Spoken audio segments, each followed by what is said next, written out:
Before the Omni King, there was the Timeless One. Before creation itself, before the first star ever burned, before the first breath of existence was drawn, there was Akranos. A prophecy was carved into dying stars by those who remembered. It said, when the blood of the fallen race resonates at the primordial frequency, the seal shall tremble, and the child of stars will become either blade or key. Now picture this. Somewhere in the cold silence of deep space, a tiny pod is hurtling through the void. Inside it, a baby. A Saiyan baby. His name, at least the name his parents gave him, is Kakarot, son of Bardock, born on a dying world. Planet Vegeta is already gone. Frieza saw to that. And this little pod, this last thread of hope, is on a trajectory aimed straight at a mountain range on a little blue planet called Earth. That was supposed to be the story. A baby crashes in the mountains, gets found by an old man, hits his head, forgets his Saiyan programming, and grows up wild and free, and a little bit clueless. But that is not what happens here, because as that pod drifts through the stars, something reaches out. A spectral hand, barely visible, trembling with the last of someone's dying will, nudges the pod's trajectory. Just a fraction of a degree. Just enough. The pod was heading toward the mountains. Now it is heading toward West City. And that one small change is going to rewrite everything. So yeah, let us talk about what happens when Goku lands at Capsule Corp. It is age 737, and Dr. Brief is having a perfectly normal evening. He is out in the gardens behind the Capsule Corp compound, probably tinkering with something, probably with Little Black Cat on his shoulder, when the sky splits open. A ball of fire screams through the atmosphere and slams into the garden about 40 meters from where he is standing. The impact throws him off his feet. Alarms go off. Panchi, his wife, comes running outside thinking something exploded in the lab again. But it is not an experiment. It is a pod. A spherical metallic pod half buried in a crater, still glowing red from atmospheric re-entry. And when Dr. Brief pries it open, because of course he pries it open, he is the most curious man alive. He finds a baby inside. A baby boy with wild black hair, and this is the part that makes Brief's scientific brain light up like a Christmas tree. A tail. A brown, furry, monkey-like tail. The baby is not crying, he is laughing. He grabs Brief's glasses right off his face and crushes them in his tiny fist like they are made of paper. Brief looks at Panchi. Panchi looks at Brief, and then Panchi picks the baby up, holds him close, and says they are keeping him. Just like that. No debate. That is Panchi for you. Now they need a name, and this is where Tights comes in. Tights is Brief's older daughter, about 9 years old at this point, and she has been writing science fiction stories in her notebooks. One of her characters is named Goku. She thinks the baby looks like a Goku, so that is what they call him. Son Goku, the alien baby found in the garden. And then there is Bulma. Little 4-year-old Bulma, already sharper than most adults, already taking things apart to see how they work. She takes one look at this weird little baby with the tail and decides he is her brother. She has wanted a sibling for as long as she can remember, and now she has one. She does not care that he came from outer space. She does not care that he can bend metal with his baby hands. He is hers now. So Goku grows up at Capsule Corp, and y'all, this is where everything starts to diverge. See, in the original story, Goku grew up in the wilderness with Grandpa Gohan. He learned martial arts, sure, but he had no technology, no scientific framework, no understanding of what he was or why he was so strong. He was just a wild kid with a tail who liked to fight. Here, though, here he has Dr. Brief. And Dr. Brief is not the kind of man who finds an alien baby and just raises it like a normal child. No, he studies Goku, not in a cold, clinical way. Brief genuinely loves this kid, but he is a scientist to his bones. He cannot help himself. By the time Goku is 5, Brief has documented things that should not be possible. The boy's bone density is off the charts. His muscle fibers regenerate at a rate that makes no sense. His metabolism is insane. He eats enough to feed a family of 10 and burns through it in hours. And then there is the energy. Brief's instruments keep picking up an energy field radiating from Goku's body. It is not electromagnetic, it is not thermal, it is something else entirely. Something that responds to the boy's emotions. When Goku gets excited, the readings spike. When he gets angry, they spike even harder. Brief writes in his notes, "Subject produces an energy field I cannot explain. It responds to emotion. There may be no ceiling to his potential." He calls this energy ki, and he becomes obsessed with understanding it. By the time Goku is 8, Brief has built the first gravity room prototype. It is crude compared to what it will eventually become. Just a reinforced chamber with gravity generators that can push the environment up to 1.5 times Earth's normal gravity. For a normal human, that would be rough. For Goku, it is a playground. The kid trains in there every day, and he loves it. He does push-ups, he does flips, he spars with training drones that Brief builds for him. And every single week, he gets stronger, measurably, documentably stronger. But the real turning point comes on a full moon night when Goku is 9. Nobody knew. How could they? Nobody on Earth had ever seen a Saiyan transform before. Goku is outside, playing in the yard after dark, and the full moon rises over West City. He looks up at it, and his eyes go blank. His heart rate triples. His body starts to grow. Fur erupts from his skin, his bones crack and reshape. In 60 seconds, the cheerful little boy who was doing cartwheels in the grass becomes a 50-foot rampaging great ape, an Ozaru. He destroys the east wing of the compound. He flattens 2 laboratories and a greenhouse. Panchi barely gets out of the way in time. Bulma is screaming. Tights grabs her sister and runs. And Dr. Brief. Dr. Brief stands there with his instruments pointed at the giant ape that used to be his adopted son. And even while his life's work is being smashed to rubble around him, he is reading the data.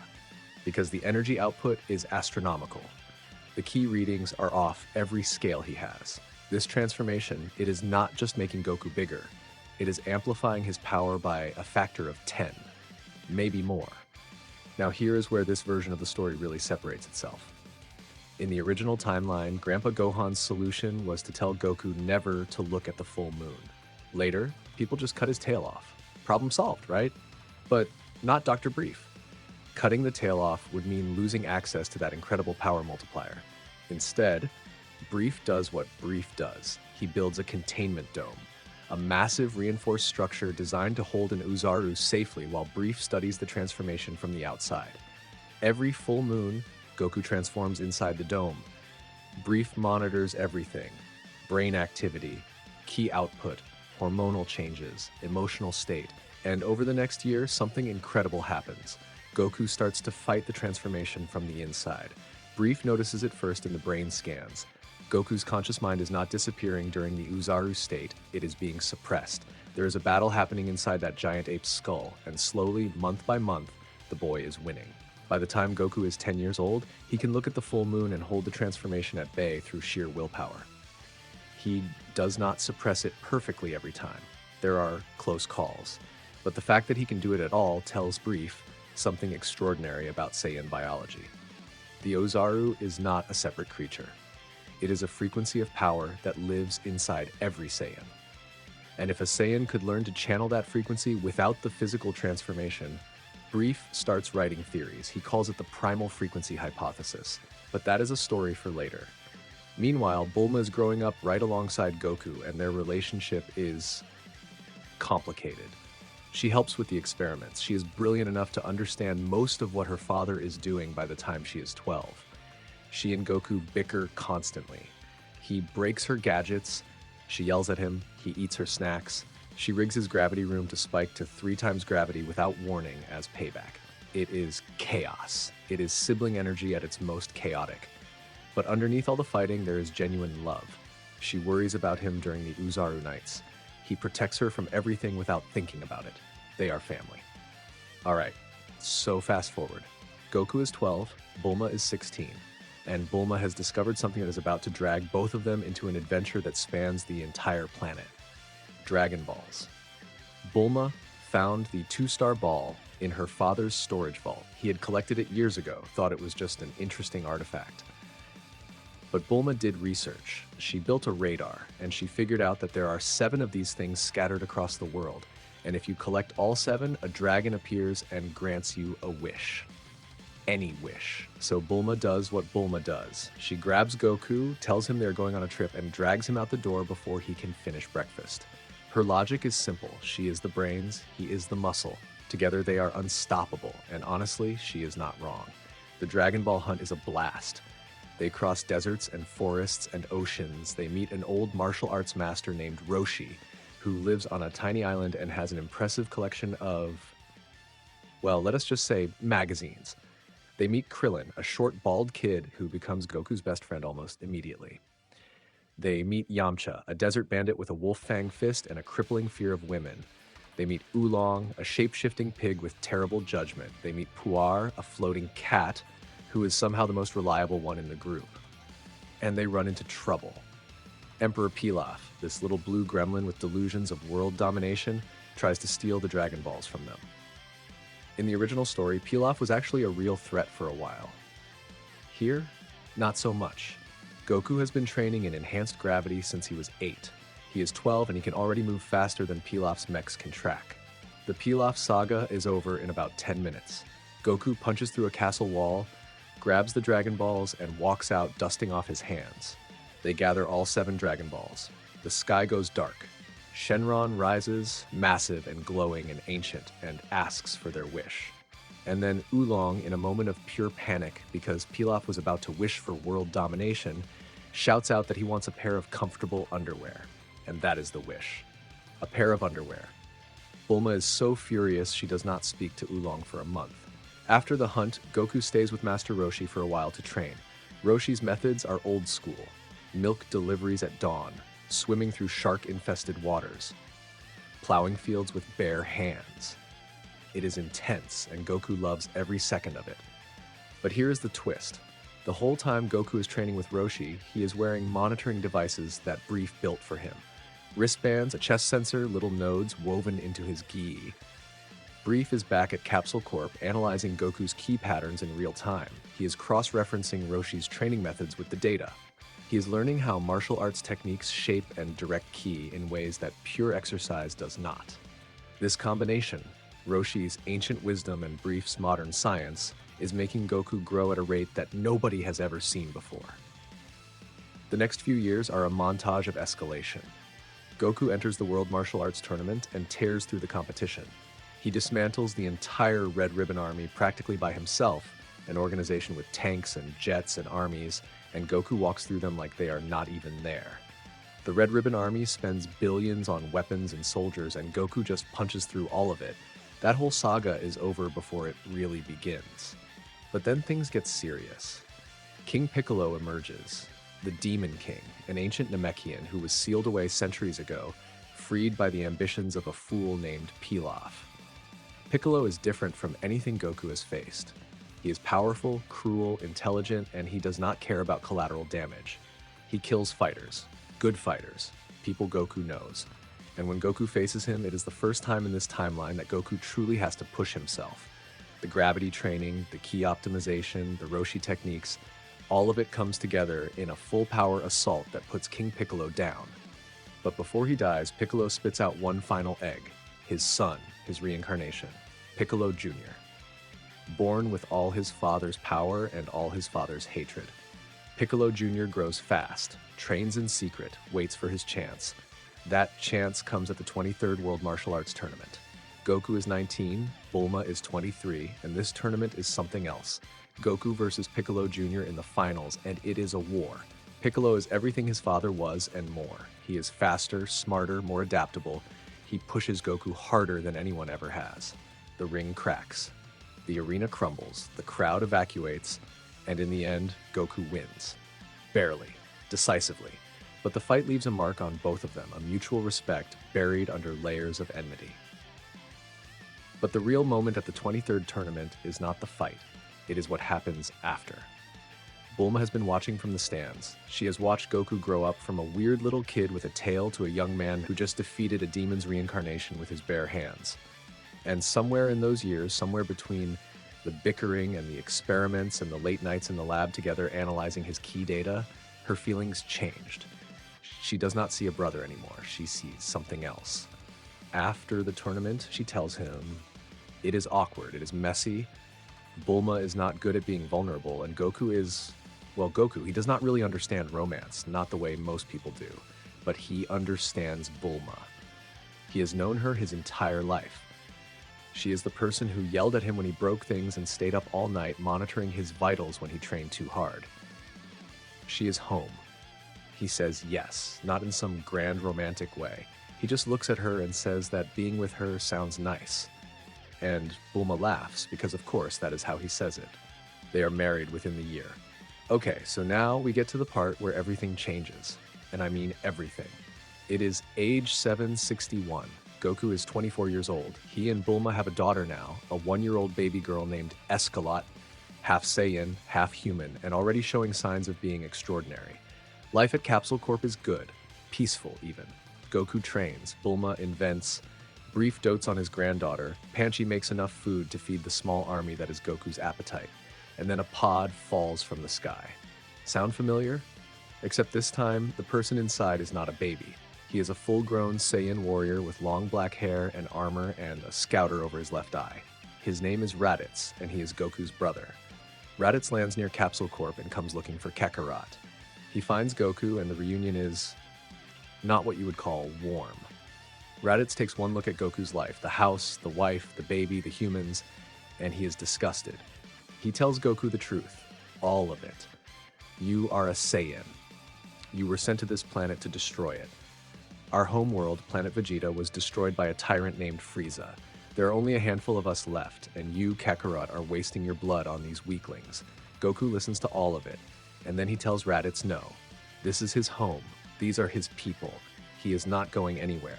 Raditz does not take the rejection well. He is faster than Goku expects. One moment he is standing there talking, the next he has snatched baby Escalot from Bulma's arms and leaped into the sky. He tells Goku to kill 100 humans by tomorrow and bring the bodies, or the child dies. What Raditz does not know is that he just made the worst mistake of his life.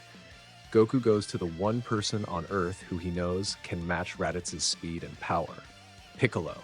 The two of them have been enemies since the tournament, but Piccolo is pragmatic. A Saiyan invader is a threat to the whole planet, and Piccolo has plans for this planet that do not include it being conquered by aliens, so they team up. The fight with Raditz is brutal. Even together, Goku and Piccolo struggle. Raditz is strong, trained by the Saiyan military, hardened by years of planetary conquest. But Goku has something Raditz does not: optimization. Every technique Goku uses has been refined through years of scientific analysis. His Kamehameha is not just a blast of energy, it is a precisely tuned wave of ki that Brief helped him calibrate for maximum efficiency. He hits harder per unit of energy than any fighter Raditz has ever seen. Piccolo charges his special beam cannon. Goku holds Raditz in place, not with a sacrifice play, not by dying, but by grappling him with a technique specifically designed to immobilize opponents larger than himself. Brief helped him develop it years ago for exactly this kind of scenario. Piccolo fires. The beam pierces Raditz clean through. Raditz falls. Goku steps back, breathing hard, bruised but alive. No sacrifice, no trip to the afterlife, no snake way. This Goku is too well prepared to die here. But as Raditz lies there dying, he laughs, because his scouter has been transmitting the entire fight, every word, every power reading, and somewhere out in space, two Saiyans have been listening. Raditz grins through bloody teeth and tells Goku that two warriors far more powerful than him are coming, and they will be here in 1 year. Then he dies. Goku looks at Piccolo. Piccolo looks at Goku. Neither of them says anything for a long moment. Then Goku picks up his daughter, holds her close, and flies home. 1 year. They have 1 year. And y'all, what happens in that year is exactly why this version of Goku is different. Dr. Brief goes into overdrive. He reverse engineers Raditz's scouter, and the technology inside it blows his mind. Alien engineering that makes his best work look like a child's toy. But Brief is not intimidated. He is inspired. Within weeks, he has upgraded the gravity room. 20 times gravity, then 30, then 50. Goku trains in conditions that would crush a normal human into paste, and he thrives. But the gravity training is not the breakthrough. The breakthrough is the frequency theory. Brief has been studying the Ozaru transformation data for over a decade. He knows that when Goku transforms into the Great Ape, his power output jumps by a factor of 10. That power does not come from nowhere. It is already inside Goku. The moonlight just triggers its release. So Brief asks the question that changes everything. What if Goku could access that power without transforming? What if he could compress the Ozaru's energy into his normal humanoid body? He calls it the primal frequency, a low-frequency ki vibration that corresponds to the raw, primal power of the Saiyan race. and he builds a training regimen around it. Goku meditates in the gravity room, reaching inward, feeling for that deep, rumbling frequency that lives in his Saiyan blood. It takes months. It nearly breaks him. The energy fights back. It wants to erupt outward, wants to become the ape. But Goku has been controlling his Ozaru since he was 10. He knows how to hold the beast inside. And then one day, about 8 months into the training, it clicks. Goku's aura shifts. It takes on a golden tinge, wild and crackling. His hair gets a little wilder, his eyes get a little harder, his muscles tense with compressed power. He is not an Ozaru.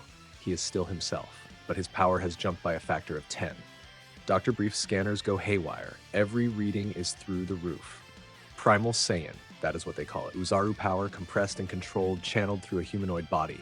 10 times his base power, accessible at will, without losing his mind or his form. It is not Super Saiyan, not yet, but it is something no Saiyan has ever achieved before. Meanwhile, Piccolo trains alone in the wilderness. Krillin, Yamcha, and Chiaotzu train together at Kami's lookout.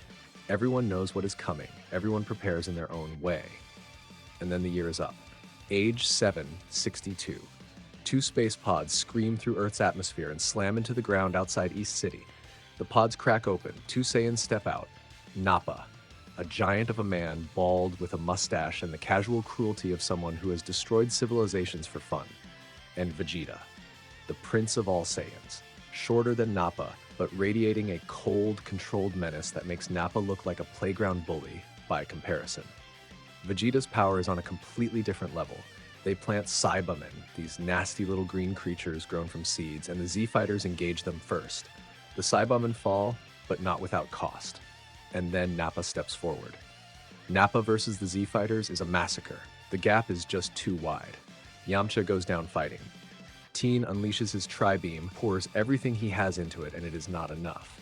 Chiaotzu sacrifices himself, detonating his own ki in a desperate explosion that does not even scratch Nappa's armor. They fall one by one, and Nappa barely breaks a sweat. Krillin is on his knees, Piccolo is battered, it looks like the end. And then the sky cracks open with a golden light. Goku arrives, and he is not the same Goku who fought Raditz a year ago. He drops out of the sky in his primal Saiyan form, that golden-tinged aura swirling around him, his eyes locked on Nappa with a look that is not anger, not hatred, but something colder. Disappointment. He looks at his fallen friends. He feels the absence of their ki, and he turns to Nappa and says one word: move. Nappa laughs. Nappa charges. Nappa throws a punch that could level a city block. Goku catches it, one hand, no strain. What follows is not a fight. It is a statement. Goku hits Nappa once, one blow to the chest, channeled with perfect ki efficiency, amplified by the primal Saiyan frequency. Nappa's armor shatters, his body goes limp, he crashes into the ground and does not get up. He is done. Completely and utterly done. Vegeta watches this happen, and for the first time, something other than arrogance flickers across his face. He is intrigued. Then he does the math. He reads Goku's power with his scouter, and the number does not make sense. A low-class Saiyan should not be this strong. No low-class Saiyan has ever been this strong. Intrigue turns to fury. How dare a low-born nobody stand above the prince of all Saiyans? Vegeta versus Goku. Primal Saiyan versus the Saiyan Prince. The fight begins, and it is incredible. Vegeta in his base form is faster, more technically skilled, more experienced. He has been fighting since childhood, conquering planets for Frieza, surviving in an empire that kills the weak without hesitation. His Gallic gun clashes with Goku's Kamehameha, and the beam struggle alone nearly splits the continent. But Goku's Primal Saiyan form gives him the edge. Slowly, surely, Goku starts to overpower Vegeta in their base to primal matchup. Vegeta realizes it, and the Prince of all Saiyans does not accept defeat. Vegeta raises his hand to the sky and fires a power ball. A sphere of condensed energy that mimics the light of the full moon, hanging in the sky like an artificial lunar eye. And Vegeta looks directly into it. The transformation is terrifying. Vegeta swells, grows, erupts into a massive Ozaru. But unlike wild apes, unlike the uncontrolled beasts that Goku used to become, Vegeta has full command of his transformation. He has always had control. He is a trained warrior and a prince, and his Ozaru is a weapon, not a liability. Ozaru Vegeta is on a completely different level. The sheer power output of the great ape form, combined with Vegeta's skill and fury, creates something monstrous. He swats Goku out of the sky like a fly. Goku crashes through a mountain. He gets up. Vegeta slams him into the earth. He gets up again. Vegeta opens his mouth and charges a blast aimed straight at Goku while he is down, a beam of concentrated ki that would vaporize anything in its path. And Piccolo moves. The Demon King's son, battered from the Nappa fight, running on fumes, throws himself between the blast and Goku. He takes the full force of it. His body absorbs the hit that was meant to end Goku's life, and the impact tears through him. Piccolo hits the ground and does not get up. His ki flickers once, twice, and then goes out. The guy who swore to destroy Goku, the rival who became an ally, the warrior who trained alone for a year preparing for this exact fight, dies saving the man he once hated. Goku feels it. The absence of Piccolo's energy gone in an instant, and with Piccolo's death, he feels something else vanish. The Dragon Balls. Somewhere on the other side of the world, 7 orange spheres turn to stone. No Piccolo, no Kami. No Kami, no Dragon Balls. The dead cannot be wished back, but there is no time to grieve. Vegeta grabs him in one massive fist and squeezes. Goku feels his ribs crack, his vision blurs. Now here's the thing, Goku still has his tail. Dr. Brief never cut it. He could transform too. He could become an Ozaru and fight ape against ape. But Goku made a choice years ago, control over chaos. He will not become the beast. Not like this. Not when the people he loves are watching. But Vegeta is crushing him, literally. And as Goku hangs there in the grip of the great ape, bleeding, broken, fading, Vegeta looks across the battlefield at the horizon toward West City, and he says it. He says that when he is done with Goku, he is going to find the woman and the child. Bulma, Escalate. He is going to kill them both slowly and make Goku's spirit watch from the afterlife. Something breaks inside Goku, not his body, something deeper, something primal, but not the same frequency as the Ozaru. This is something higher, something that has been sleeping in the Saiyan bloodline for 1,000 years, waiting for the right trigger, the right combination of rage and love and desperation and power. Goku screams, and the sky changes color. His hair erupts into gold, pure blazing incandescent gold. His eyes flash from black to teal. His aura does not just glow, it ignites. It burns. It radiates outward in a shockwave that stuns Vegeta's Ozaru mid-step. The air itself trembles. The ground cracks in concentric circles around Goku's body. Dr. Brief's scanners, monitoring from Capsule Corp, display a single reading that should be impossible. The frequency reading jumps past every parameter, past every scale, past every theoretical maximum Brief has ever calculated. Super Saiyan. Goku has become a Super Saiyan. Not on Namek. Not after watching Krillin die. Here. Now. On Earth. Because a prince threatened his family. Vegeta, still in his Ozaru form, stares at the golden warrior standing in his palm. He does not understand what he is looking at. Nothing in Saiyan history prepared him for this. Legends, myths, bedtime stories about a warrior of pure golden power who appears once every 1,000 years. Vegeta thought they were fairy tales. Goku does not give him time to process. He breaks free of Vegeta's grip like it is nothing. He moves so fast that the Ozaru's eyes cannot track him. One moment Goku is in front of Vegeta, the next he is above him. A Super Saiyan charged punch drives into the top of Ozaru Vegeta's skull, and the giant ape staggers. Another punch, another. Each one landing with the force of a small bomb, each one precisely targeted. But it is Yajirobe who finishes it. Good old Yajirobe, the coward with the sword, hiding behind a rock this entire time, waiting for his moment. He sees Vegeta's tail swinging, and he moves faster than he has ever moved in his life. One clean cut, the tail falls, Vegeta screams, the Ozaru form collapses. He shrinks, reverts, crashes to the ground in his base form, broken and humiliated. He lies there, staring up at the golden figure standing over him, and for the first time in his entire life, Vegeta feels small. Krillin picks up Yajirobe's sword. He tells Goku to let him finish it. One swing. End the threat forever. Goku looks down at Vegeta, the prince of all Saiyans, beaten, bleeding, too weak to even stand. And Goku powers down. The golden aura fades, his hair falls back to black. He looks at Krillin and shakes his head. Then he looks at Vegeta and says something that the Saiyan prince will carry with him for the rest of his life. He tells Vegeta to get stronger, to come back. He says he wants a real fight. Vegeta's face contorts. Rage, disbelief, humiliation, and buried so deep he will not admit it for years. Respect. He drags himself to his pod. He crawls inside. The hatch closes. The pod launches, carrying the broken prince into the stars. And Goku stands there on the shattered battlefield, exhausted, beaten half to death, barely standing. Behind him, the sun is setting over a ruined landscape. His friends are down, some of them are gone, but the Earth is safe. Back at Capsule Corp, Dr. Brief stares at his monitors.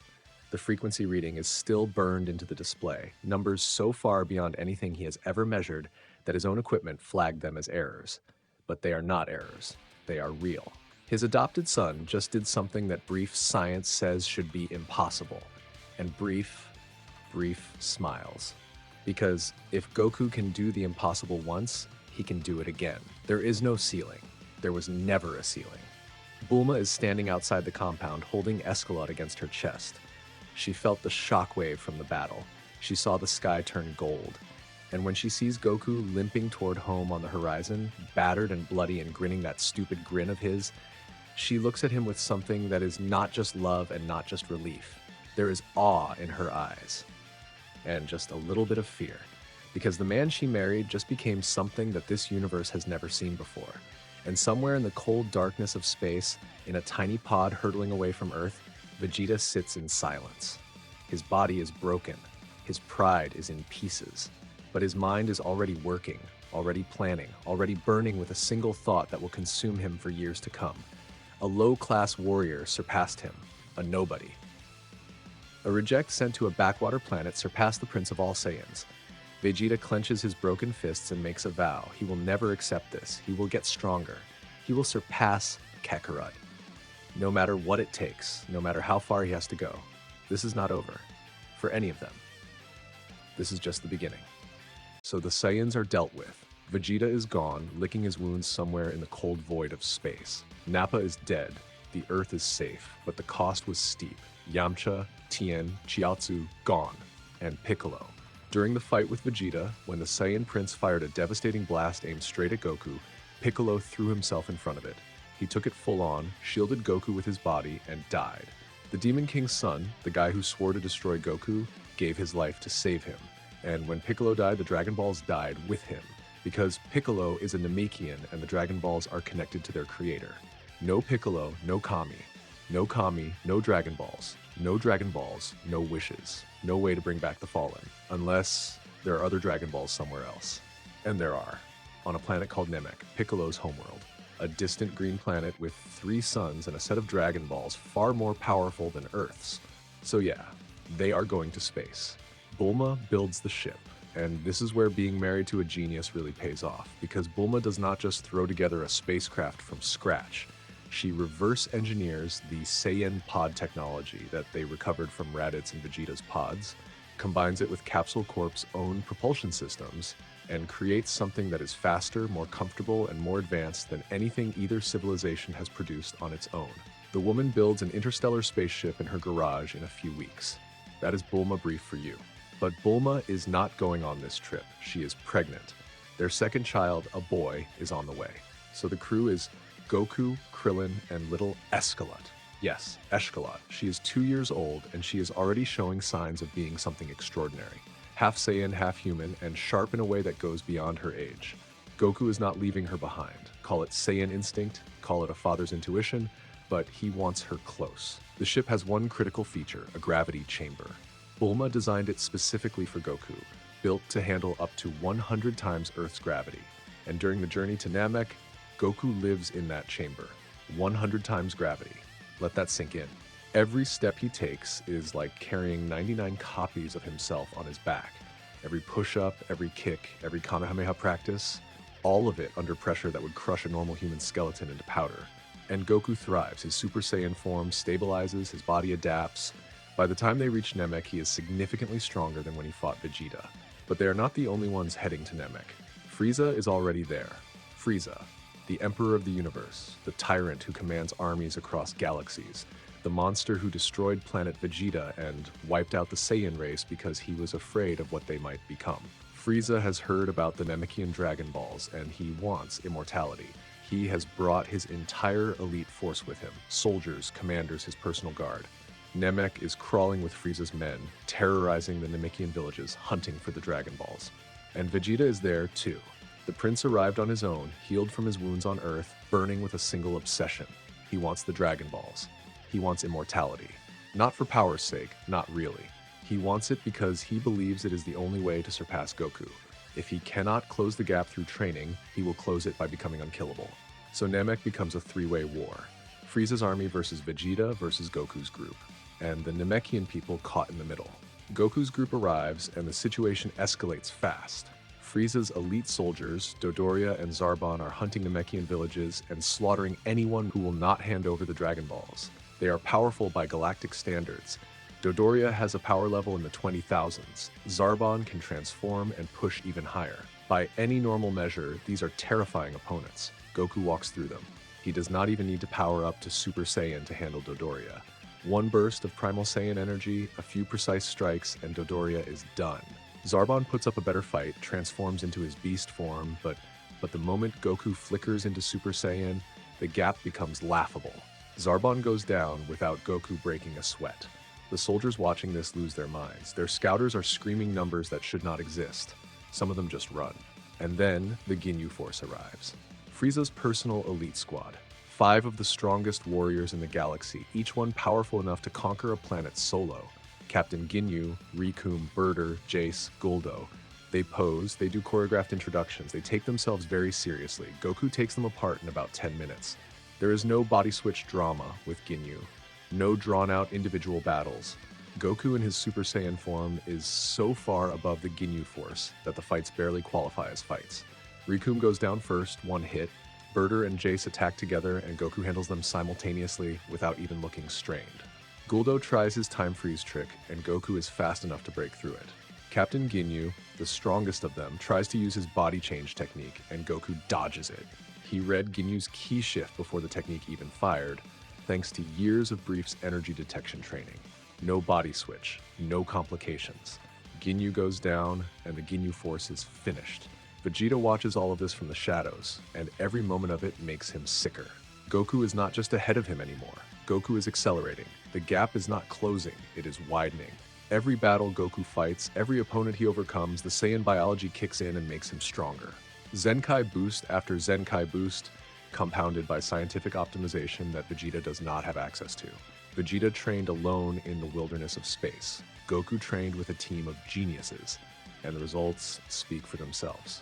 But now comes the real fight, the one that matters. Frieza. Frieza has collected the Dragon Balls, all 7. He summons the dragon, Porunga, but there is a problem. The wishes have to be made in the Namekian language, and Frieza does not speak it. While he is dealing with that, the Z-Fighters make their move. Krillin and Escalate work with the Namekian Elder Guru to make wishes. They bring back Piccolo, they transport him to Namek, things are moving fast, and then Frieza arrives, and he is done playing games. The first thing Frieza does is make a declaration. He tells them all, Goku, Vegeta, everyone, that he is the one who destroyed planet Vegeta. He says it casually, like he is talking about stepping on an insect. He says the Saiyans were getting too strong, too unpredictable, and he wiped them out. Every man, woman, and child. Burned the whole planet to ash with a single attack while the Saiyans partied and celebrated, never knowing what hit them.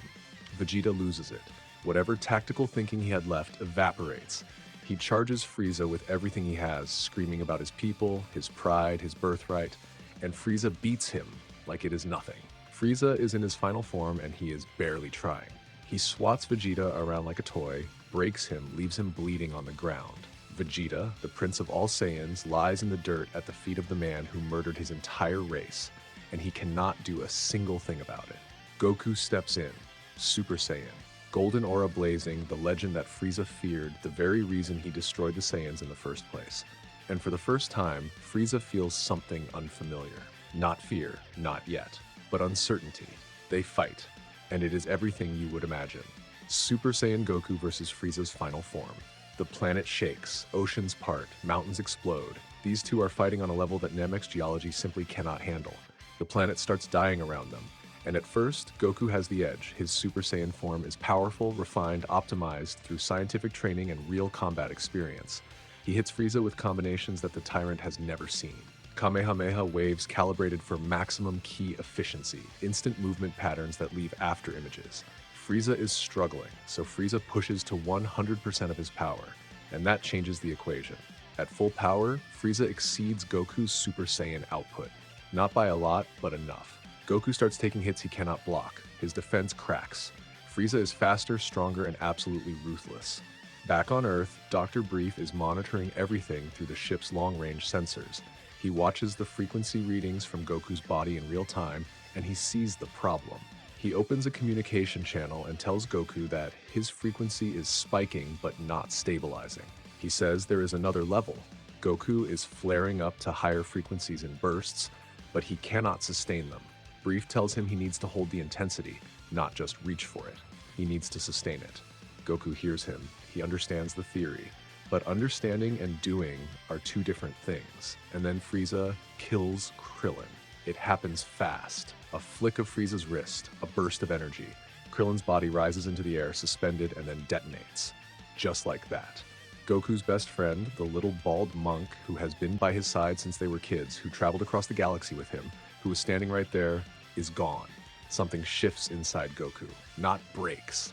Shifts. The first time he transformed against Vegeta, it was rage driven by a threat. This is different. This is grief so deep it touches something fundamental. Brief said he needed to sustain the higher frequency. He needed an emotional anchor powerful enough to hold the transformation in place.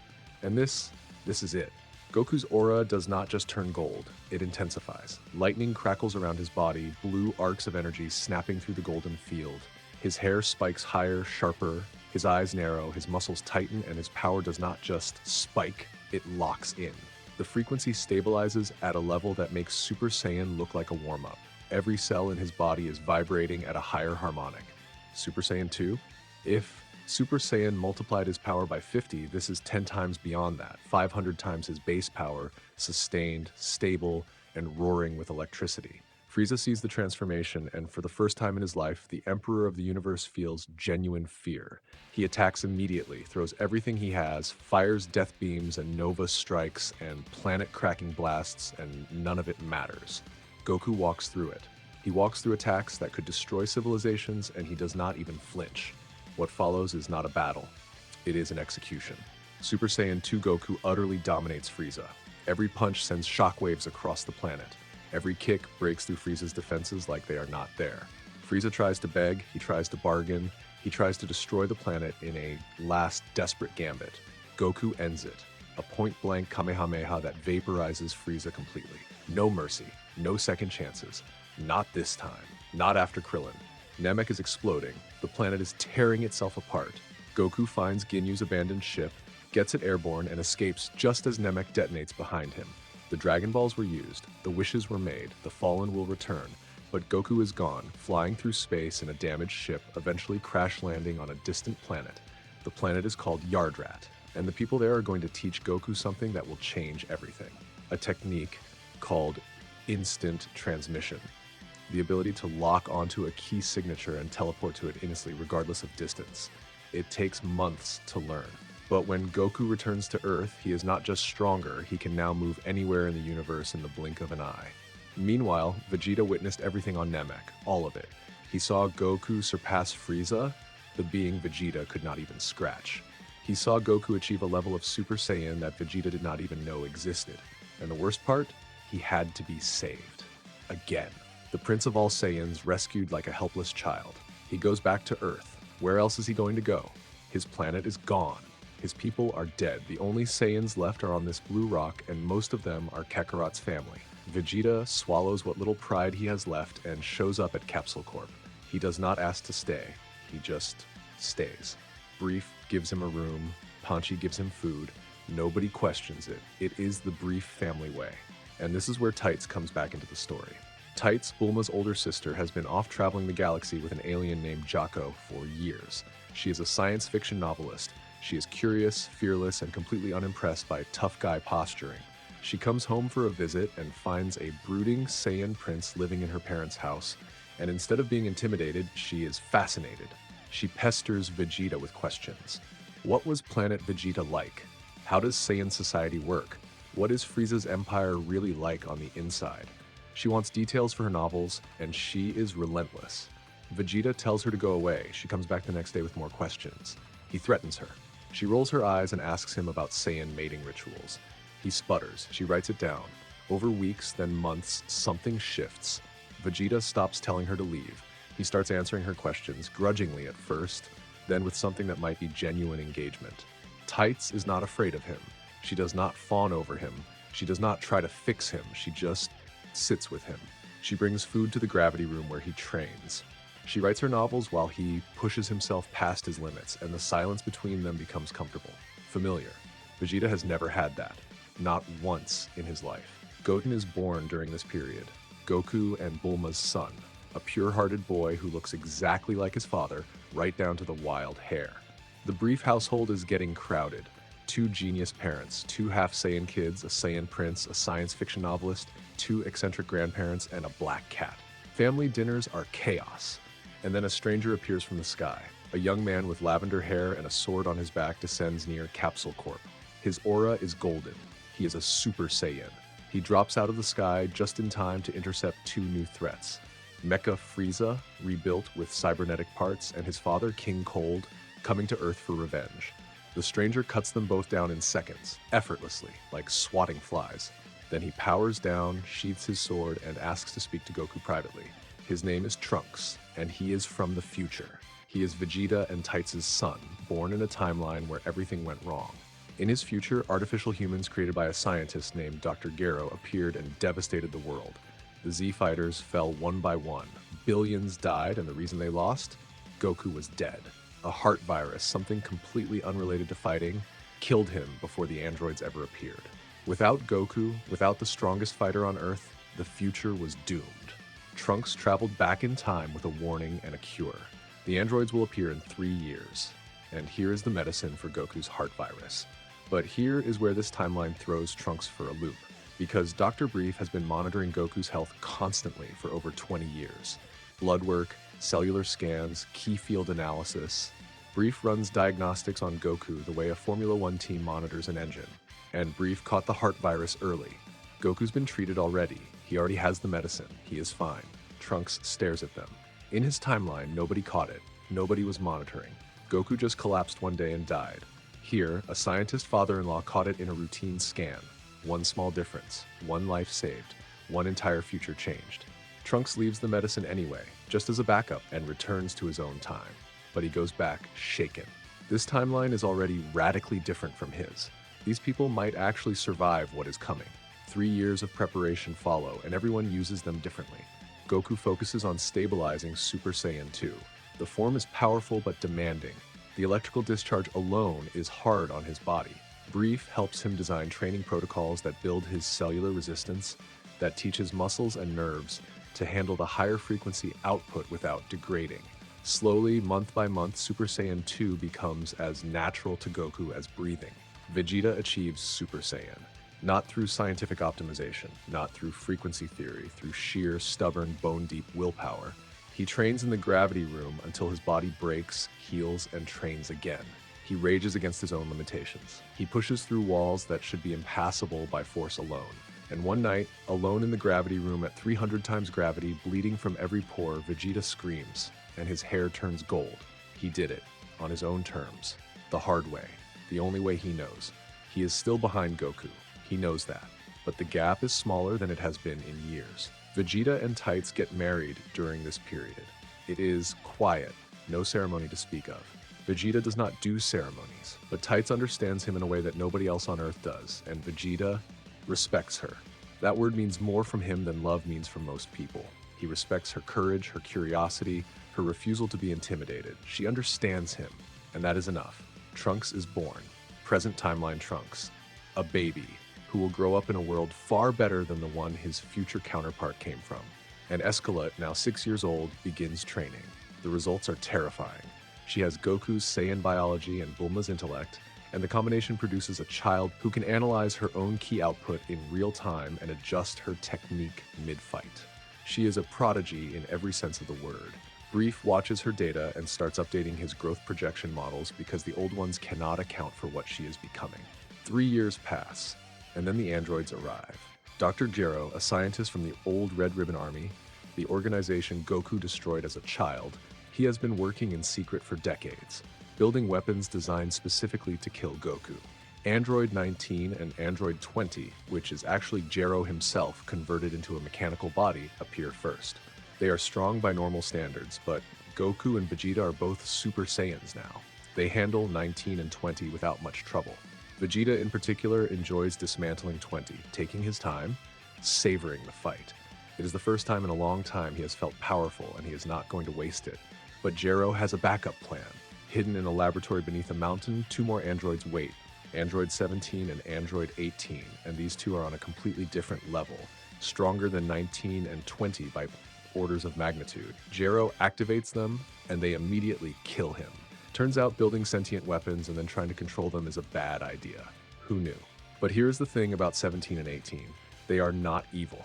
They are not conquerors or destroyers. They are chaotic teenagers with unlimited power and no supervision. They want to have fun, drive cars, see the world, fight strong people. They are not interested in world domination. They are just bored. The real threat is Cell. Cell is Gero's ultimate creation, a bio-android constructed from the genetic material of the strongest fighters on Earth and beyond. Goku's cells, Vegeta's cells, Piccolo's cells, Frieza's cells, all combined into a single organism designed to achieve perfection. And Cell needs to absorb 17 and 18 to reach his final form. He does.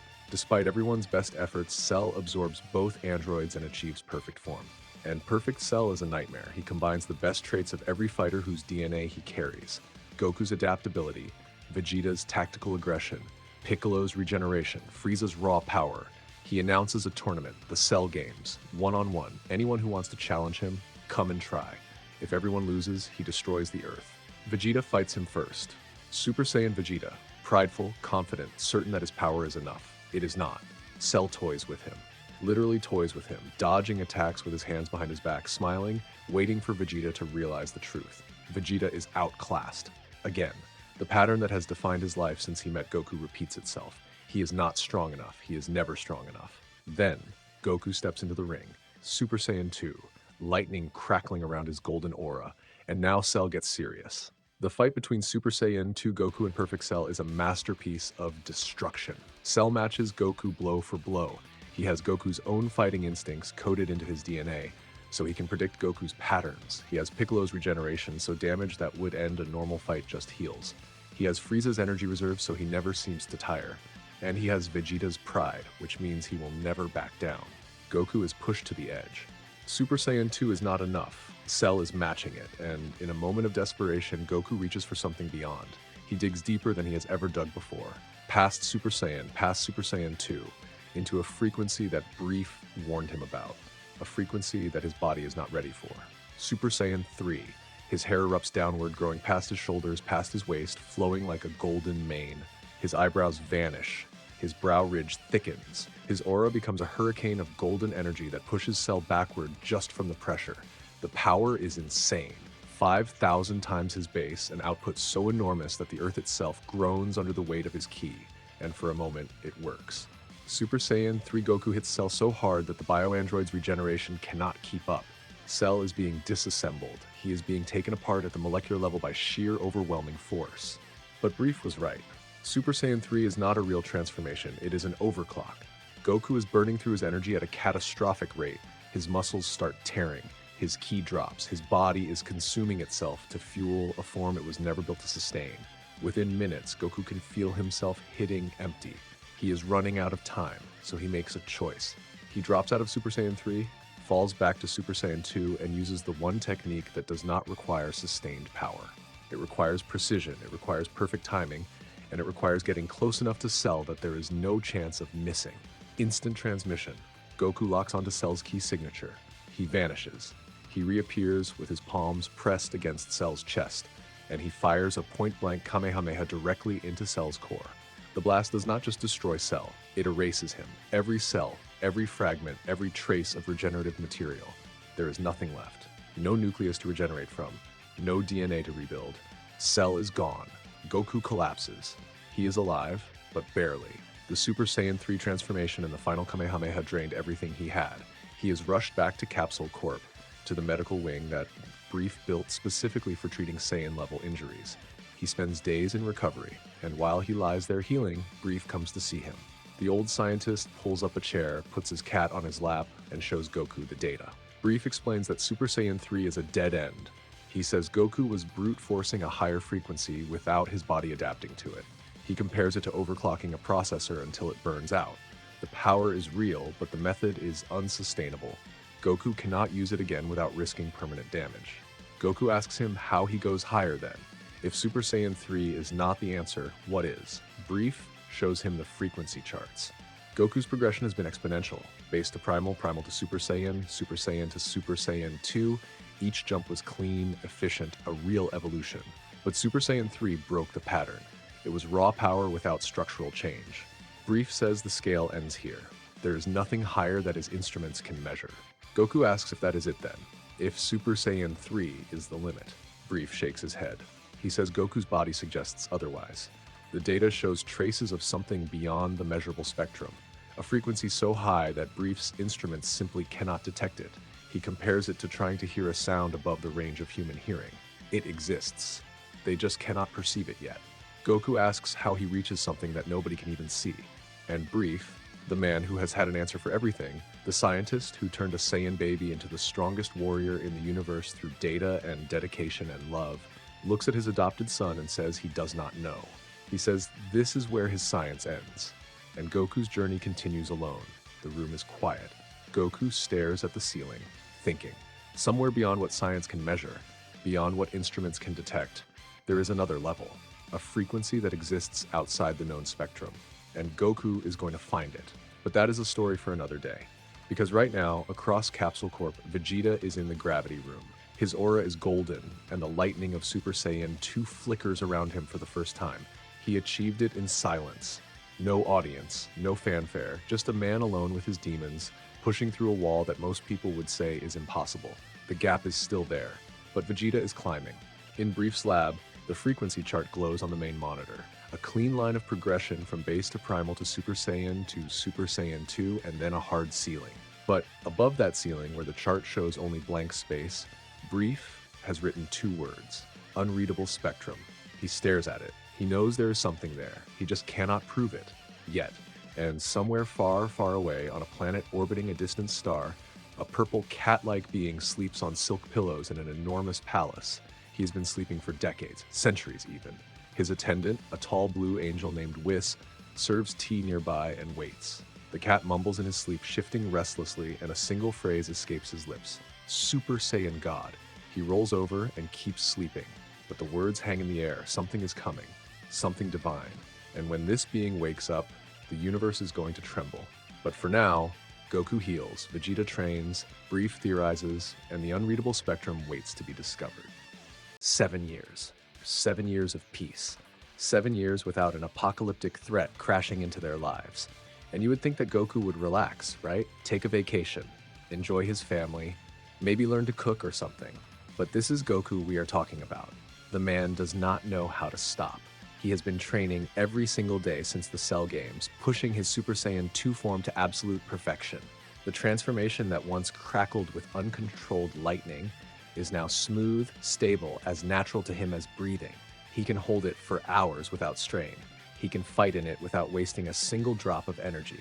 Super Saiyan 2 Goku at age 37 is a masterpiece of martial efficiency. But it is not enough, not for him, because he remembers what Dr. Brief showed him after the Cell Games. The unreadable spectrum. That blank space on the frequency chart where something exists that no instrument can detect. Goku has spent 7 years reaching for it, meditating, training, pushing his ki to the breaking point and trying to feel for something beyond the ceiling. And every time, nothing. He can feel the wall, he can sense that there is something on the other side, but he cannot break through. It is like trying to hear a sound that his ears simply were not built to perceive. It drives him a little crazy, honestly. Vegeta, meanwhile, has been doing what Vegeta does, training until his body breaks, healing, training again, and somewhere in those 7 years, in the silence of the gravity room at 400 times gravity, Vegeta cracked Super Saiyan 2. He did it alone. No ritual, no scientific framework, no emotional catalyst, just pure, distilled willpower forced through a wall that should have been impassable. The lightning crackles around him now, the same way it crackles around Goku. The gap between them is the smallest it has ever been. Their sparring sessions have become legendary around Capsule Corp. They shake the building, they crack the reinforced floors, Panchi has stopped replacing the windows in the West Wing because they just keep breaking. The rivalry is more intense than ever. And honestly, they both love it. Neither of them would admit it, but they need each other. Goku needs someone to chase him. Vegeta needs someone to chase. They make each other better. The kids have grown up. Echelot is 14 now, and she is something else entirely. Half Saiyan, half human, and she got the best of both bloodlines.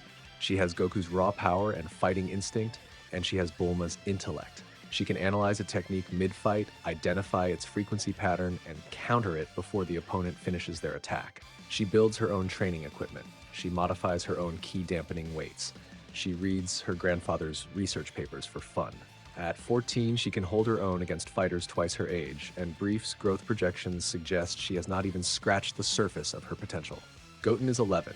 He looks exactly like his father, wild hair and all, and he has that same pure-hearted energy that makes Goku who he is. He is not as analytical as his sister. He does not care about frequency charts or key optimization. He just likes to fight and eat and laugh. He is instinctual where Escalade is methodical, and the combination of those two in a sparring match is absolute chaos.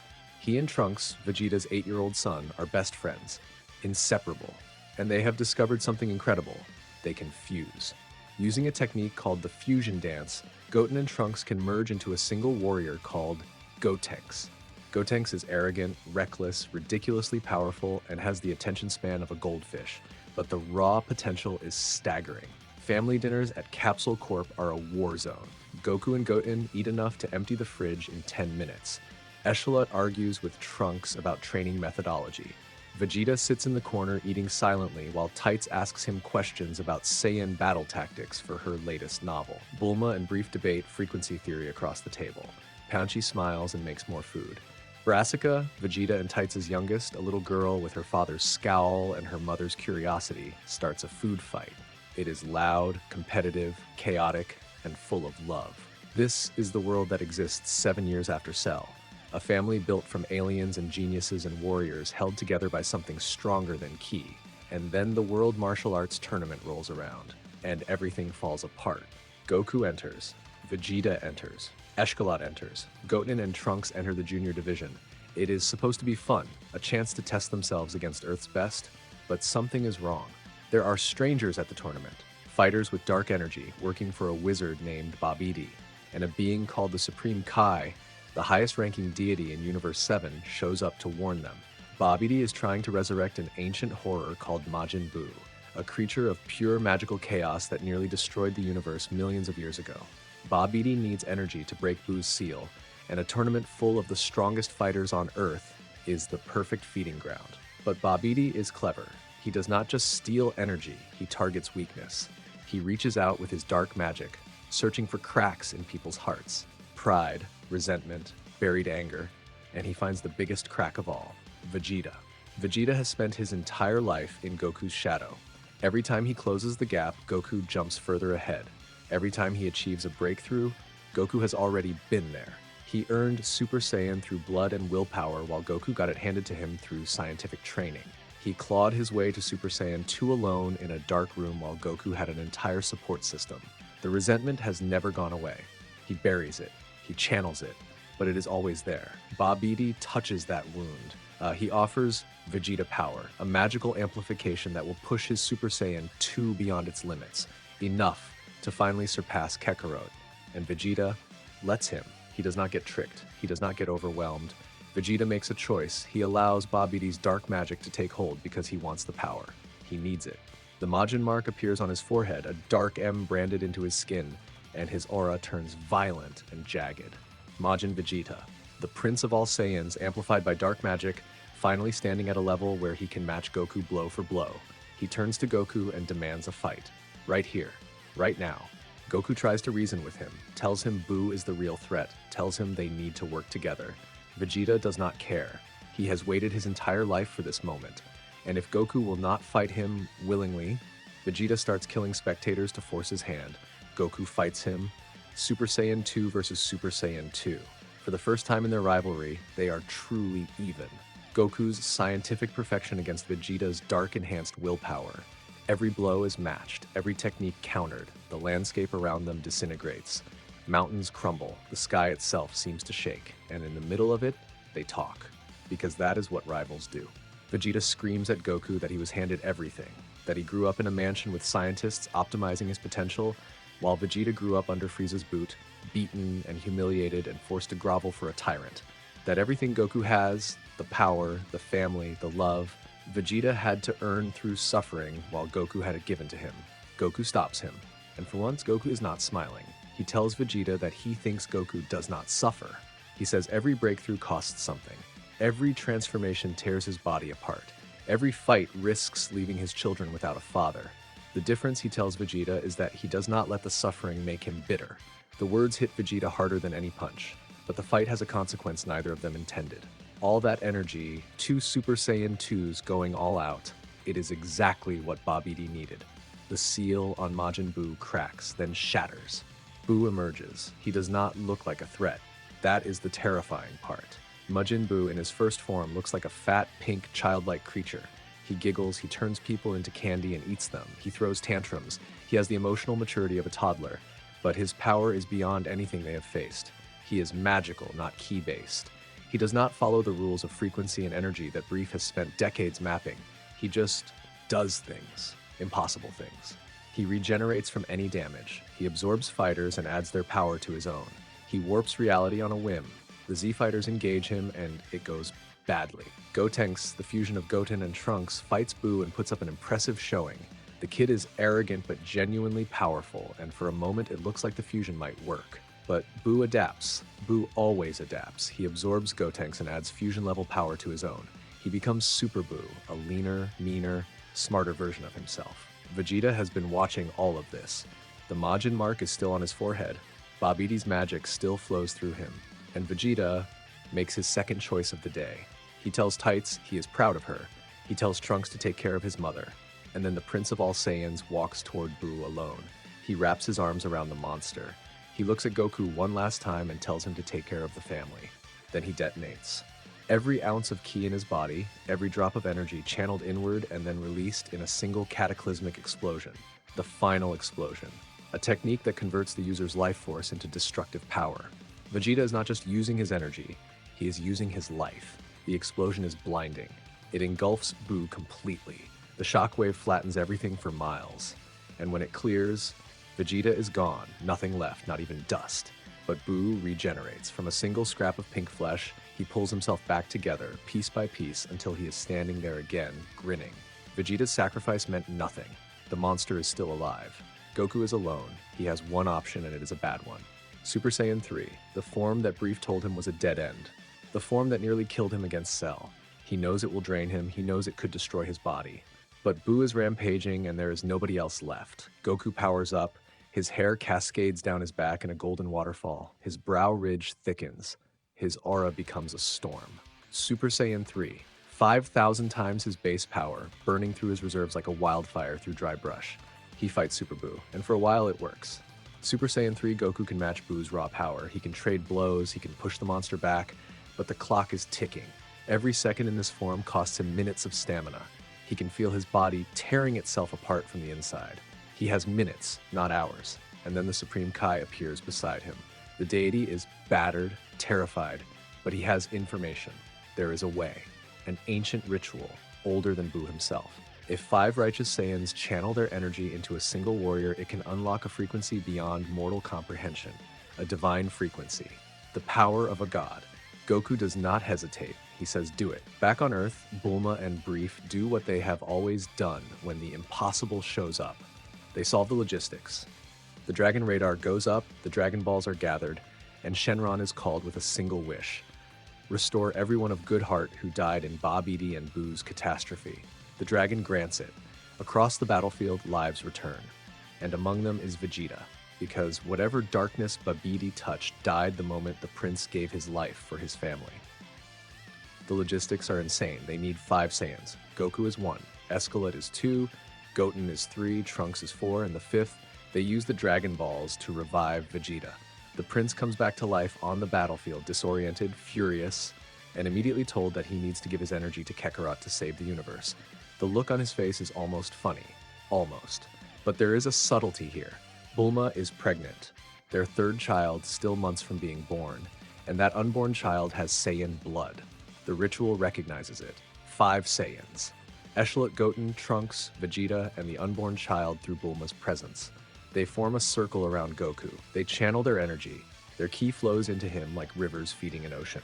And something happens that no instrument on Earth can measure. Goku's golden aura vanishes. In its place, a deep, fiery red light engulfs him. His hair turns crimson. His eyes become sharper, calmer. The crackling electricity of Super Saiyan 2, the overwhelming pressure of Super Saiyan 3, all of it is gone, replaced by something that feels fundamentally different. Not bigger, not louder, just higher. Like a sound that moved beyond the range of hearing. Like a frequency that Brief's instruments were never built to detect. Super Saiyan God. Back at Capsule Corp, Brief stares at his monitors. Every reading has flatlined. Goku's ki output, according to every instrument in the lab, is 0. But Brief can see the live feed from the battlefield. He can see Goku moving faster than ever, hitting harder than ever, fighting with a calm precision that makes Super Saiyan 3 look like a child throwing a tantrum. The numbers say 0. His eyes say otherwise. Brief whispers it to himself. He was right. There was always something beyond the ceiling. He just could not see it.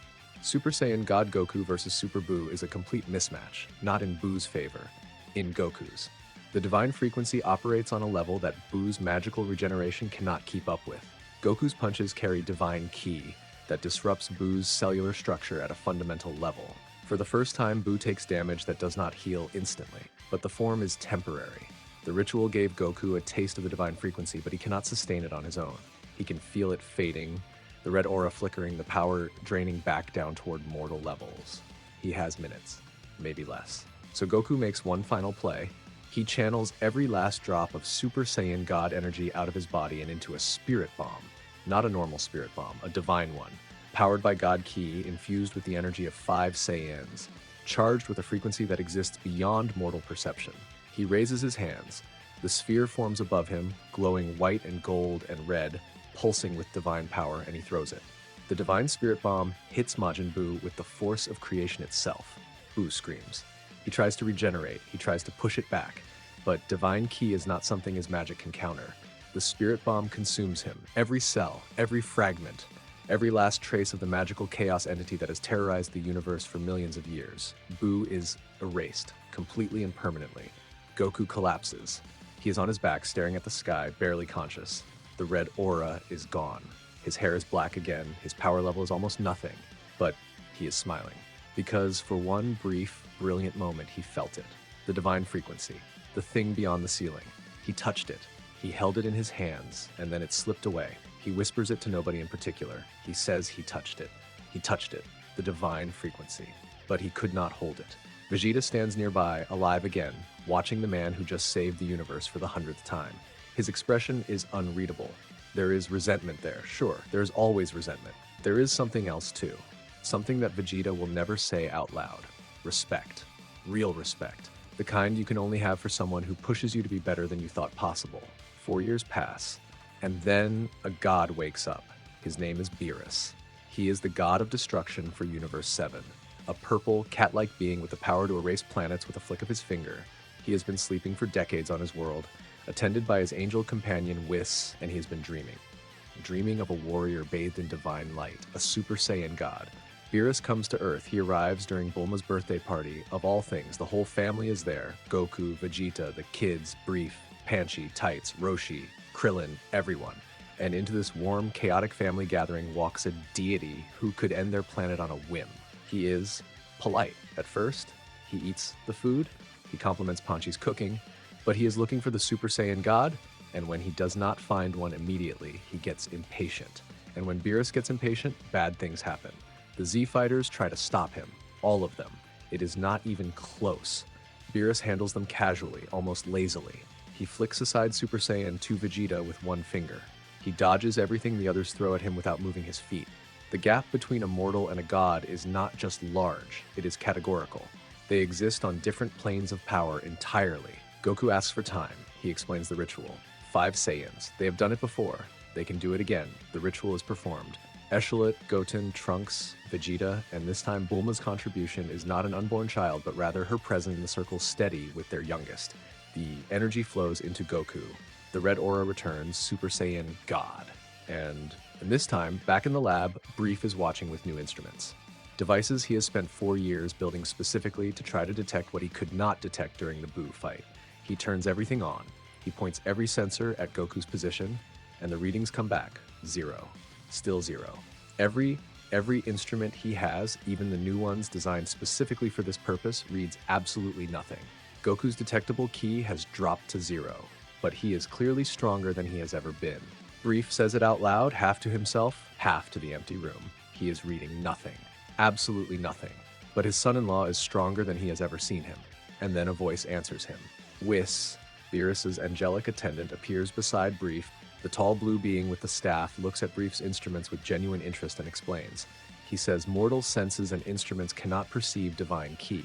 He tells Brief that his son-in-law has stepped into a realm beyond mortal measurements. Brief stares at the angel. He says he was right. There is a higher frequency, he just cannot see it. Whis smiles and says precisely. He tells Brief that he theorized the door existed. Goku walked through it. That moment, right there, is the payoff of decades of work. Dr. Brief, the mortal scientist, the man who found a baby in his garden and spent his entire career trying to understand what that baby could become, his theory was right. The unreadable spectrum is real. It has a name now, divine ki, and his instruments will never be able to measure it, but it exists. He proved it existed before anyone else. Mortal or God confirmed it. Super Saiyan God Goku vs. Beerus is the most spectacular fight this universe has ever seen. They clash above the clouds. They fight in the stratosphere. Their punches send shockwaves across the planet that Brief seismographs register as earthquakes. Goku moves with a fluid grace that his mortal forms never had.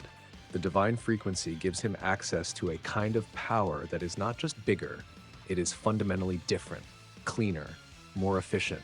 Every movement carries divine weight behind it. But Beerus is the god of destruction.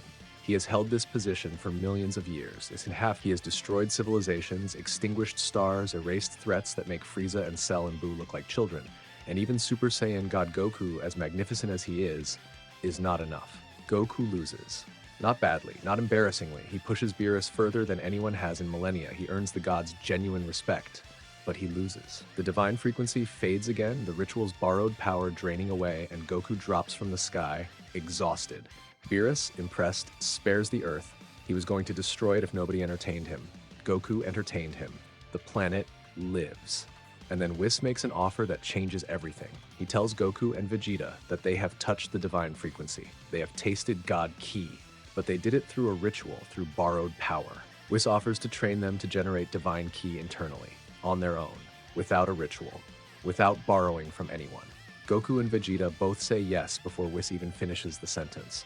What follows is a montage of training in Beerus's realm, a pocket dimension where time moves differently, where the gravity and atmosphere and the very rules of physics can be adjusted by Whis to create any training condition imaginable. It makes Brief's gravity room look like a toy.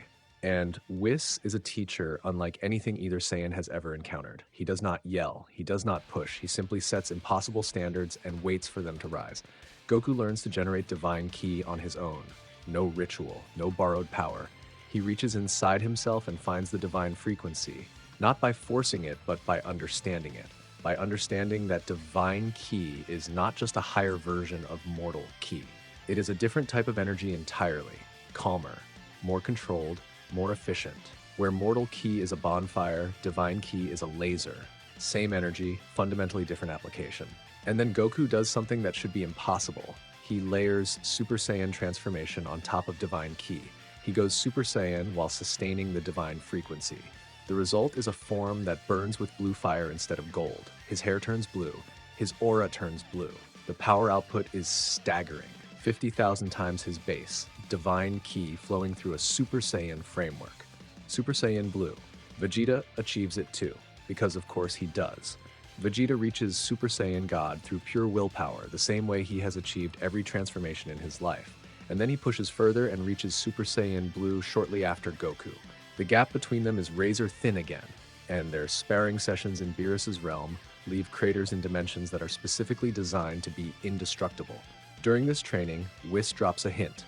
He mentions that there is a technique even Beerus has not mastered, a state where the body moves without the mind's input, where thought and reaction become the same thing. where every cell in the body acts independently, perfectly, without conscious direction. He calls it Ultra Instinct. Goku files that away. He does not understand it yet, but he remembers it. And then Universe 6 comes knocking.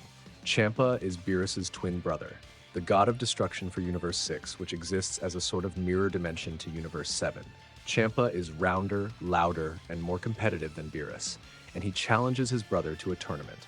5 fighters from each universe. The wager is the Super Dragon Balls, planet-sized orbs that can grant any wish without limitation, plus the Earth. If Universe 6 wins, they get Universe 7's Earth. If Universe 7 wins, they keep it. The Universe 7 team is Goku, Vegeta, Eshkalot, Piccolo, and a fighter named Monaka, who Beerus claims is the strongest in his universe. Monaka is actually incredibly weak. Beerus is bluffing to motivate Goku. It is a god-tier troll move. The tournament is incredible. Eshkalot fights Kaba, a Saiyan from Universe 6. Universe 6 has Saiyans too, but theirs are different. They evolved along a different path. They are warriors, but they serve as protectors rather than conquerors. Kaba is earnest, respectful, and skilled. Eshkalot is methodical, creative, and completely in control. She wins the fight, but what happens after is more important. She teaches Kaba how to go Super Saiyan. She explains the frequency theory, walks him through the emotional trigger, and coaches him until his hair turns gold for the first time. Passing knowledge forward. A Saiyan from Universe 7 teaching a Saiyan from Universe 6. Goku watches from the sidelines and grins. Vegeta fights next. He handles Magetta, a robot-like fighter made of molten metal, through sheer aggression. Then he faces Kaba in a rematch. But instead of just defeating the younger Saiyan, Vegeta mentors him. In his own rough, abrasive way, he pushes Kaba, he insults him, he makes him angry enough to push past his limits. And when the fight is over, Vegeta tells Kaba to come visit Universe 7 and train. It is the closest thing to kindness Vegeta knows how to offer. Frost, Universe 6's version of Frieza, turns out to be a cheater. He hides poison needles in his wrists and uses them to weaken opponents mid-fight. He is exposed and eliminated. Some things are universal across dimensions, apparently. And then comes the fight that matters. Goku versus Hit. Hit is an assassin, over 1,000 years old, the greatest killer in Universe 6's history, and his technique is something that breaks the rules of combat entirely. He calls it time skip. He can freeze time for a fraction of a second and move within that frozen moment. From the opponent's perspective, Hit simply vanishes and reappears having already struck. You cannot dodge what you cannot perceive. You cannot block an attack that happens outside of time.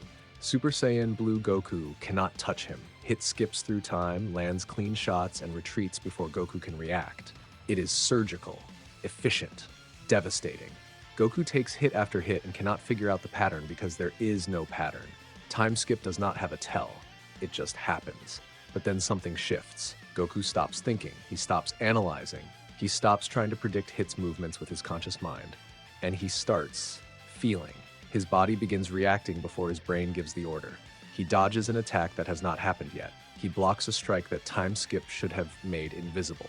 He moves before Hit moves. Whis watches from the stands and his eyes narrow with interest. He whispers it to Beerus. He says Goku is not thinking anymore. His body is predicting. Ultra instinct. Not the full thing. Not even close. Just a flicker. A fragment. Goku's body, pushed to its absolute limit, is beginning to act independently of his conscious mind.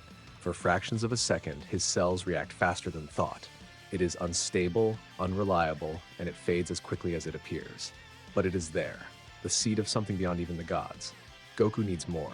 He stacks Kaioken on top of Super Saiyan Blue, a technique that multiplies his power but shreds his body in the process. The combination is risky, reckless, the kind of thing that Brief would scream at him for attempting. Blue Kaioken Goku lights up like a star, red and blue auras swirling together, his power spiking to absurd levels. He hits Hit. For the first time in the fight, Goku lands a clean, decisive blow. Then another. Then another. Hit's time skip cannot keep up with the sheer speed of Blue Kaioken.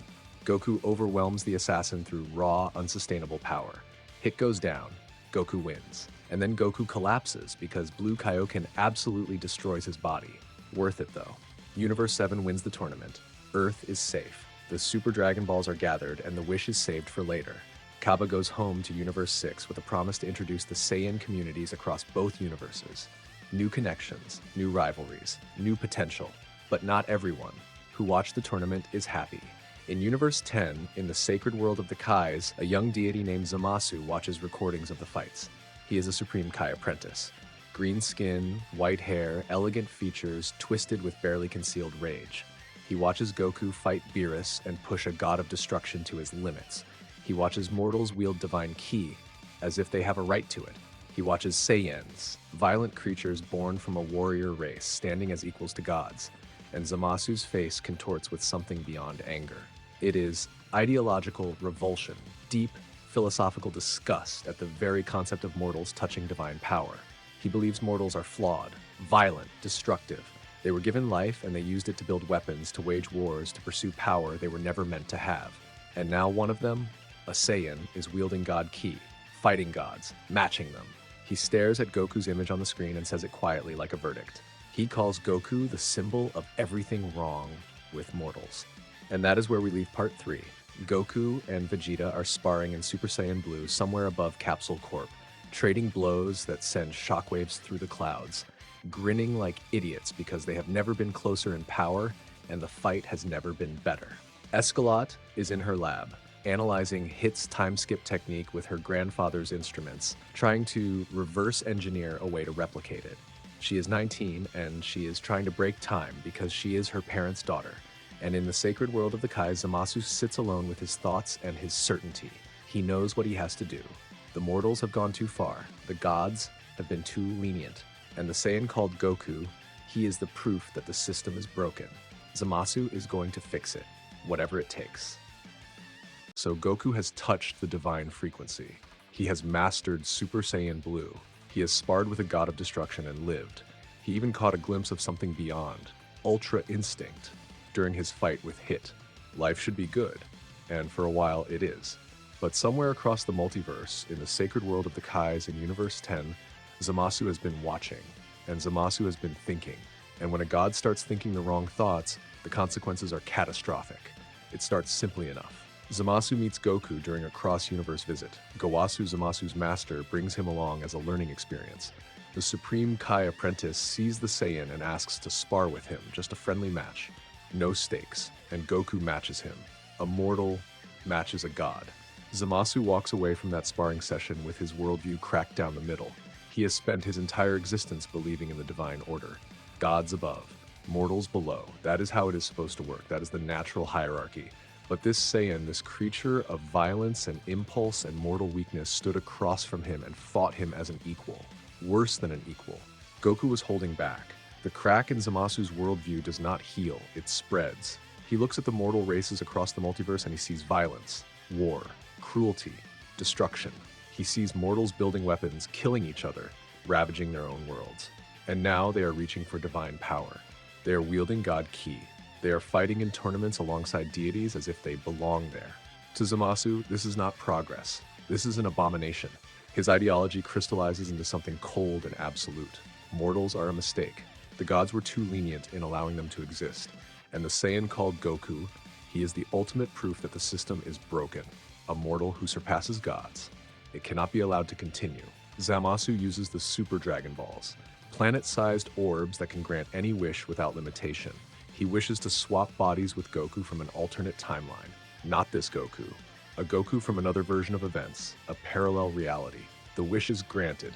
Zamasu takes Goku's body, takes his power, takes his Saiyan biology and divine ki potential. Then he kills that timeline's Goku, murders him in his stolen body, and walks away wearing the face of the man he despises most. He calls himself Goku Black. In another timeline, a version of Zamasu, who kept his own body, wishes for immortality. The two Zamasus find each other across the dimensional divide. Partners. A mortal-hating god in a stolen Saiyan body and an immortal god who cannot be killed. Together they begin their work. They call it the Zero Mortals Plan, the extermination of every mortal being across every timeline. And the first timeline they target is the one where Future Trunks lives. Future Trunks. The young man with lavender hair who traveled back in time to warn Goku about the androids. He went home to a future that was better than the one he left. A future where he defeated the androids with the strength he gained in the past. He built a life there. He found peace. He found Mai, a companion, someone worth protecting. And then the sky turned dark, and Goku Black descended. Trunks fights. Of course he fights. He has his father's pride and his mother's stubbornness. But Goku Black has a Saiyan body infused with divine ki, and every time Trunks hurts him, the Saiyan biology kicks in and makes him stronger. Zenkai boosts amplified by God power. Black grows mid-fight. He gets faster, stronger, more refined with every exchange. And Zamasu, the immortal one, cannot be killed no matter what Trunks does. He cuts Zamasu in half and the god regenerates. He disintegrates him and the particles reassemble. Immortality is not a power boost, it is an absolute. You cannot defeat what cannot end. Trunks' world burns around him, cities fall, billions die, and when he has no other option, he does what he did before. He runs, he takes he takes his time machine, and he escapes to the past, to the present timeline, to Goku. He arrives battered, desperate, and terrified, and he tells them everything. Goku, Vegeta, and future Trunks travel to the future. They step out of the time machine into a world that is ash and silence. The sky is wrong, the air tastes like death. This is what Zamasu's justice looks like. Goku Black is waiting for them, and the fight begins immediately. Super Saiyan Blue Goku versus Goku Black. It is surreal. Goku is fighting his own face, his own body, stolen, twisted, wielded by a god who hates everything Goku represents. Black fights with Goku's techniques, but applies them with a god's understanding. He uses the Kamehameha with divine precision. He moves with Saiyan instinct sharpened by divine awareness. And the worst part, he is getting stronger. Every clash, every exchange of blows, Black's power jumps. The Saiyan body is doing what it was designed to do: adapt, grow, overcome. Except now it is fueled by a god's unlimited ki reserves. Vegeta fights Zamasu, or tries to. You cannot beat an immortal. Vegeta hits him with everything: Final Flash, Big Bang attack, point-blank ki blasts that would atomize a planet. Zamasu takes all of it and regenerates every time. The frustration on Vegeta's face is murderous. They are losing. Slowly, inevitably, they are losing. Black keeps growing stronger. Zamasu keeps not dying, and then the two of them fuse. Potara earrings, the same fusion technique used by the Supreme Kais. Goku Black and future Zamasu merge into a single being. Merged Zamasu. He is beautiful and terrible. Half of his body is pristine, divine, glowing with holy light. The other half is corrupted, mutating, unstable, because you cannot fuse mortality and immortality cleanly. The contradiction tears at his very existence. But the power is incomprehensible. Merged Zamasu overwhelms everyone. Super Saiyan Blue is not enough. Not from Goku, not from Vegeta, not from both of them together. He swats them out of the sky. He monologues about divine justice while he breaks them. He is a god in every sense of the word, and he wants them to know it. Goku is on the ground, broken. His Super Saiyan Blue aura is flickering, cracking, falling apart around him. He can feel his body failing. He has pushed the divine frequency as far as it can go within the framework of Super Saiyan, and it is not enough. In that moment, lying in the dirt of a dead world, bleeding from wounds that his Saiyan biology cannot heal fast enough, Goku hears a voice. Not literally. It is a memory. Dr. Brief's voice, calm and scientific, saying the words he said years ago after the Cell Games. The body must adapt. Every transformation Goku has ever achieved followed the same pattern. The body adapts first. The power follows. Primal Saiyan was his body learning to channel Ozaru energy. Super Saiyan was his body resonating at a new frequency through emotional catalyst. Super Saiyan 2 was sustained intensity forcing cellular evolution. Super Saiyan God was divine energy restructuring his ki from the ground up. Super Saiyan Blue was layering mortal transformation onto a divine foundation. But what if the next step is not about adding more power? What if it is about removing something? What if, instead of pushing harder, Goku lets go? Merged Zamasu hits him again. Goku's body moves. Not because his brain told it to, his body just moves.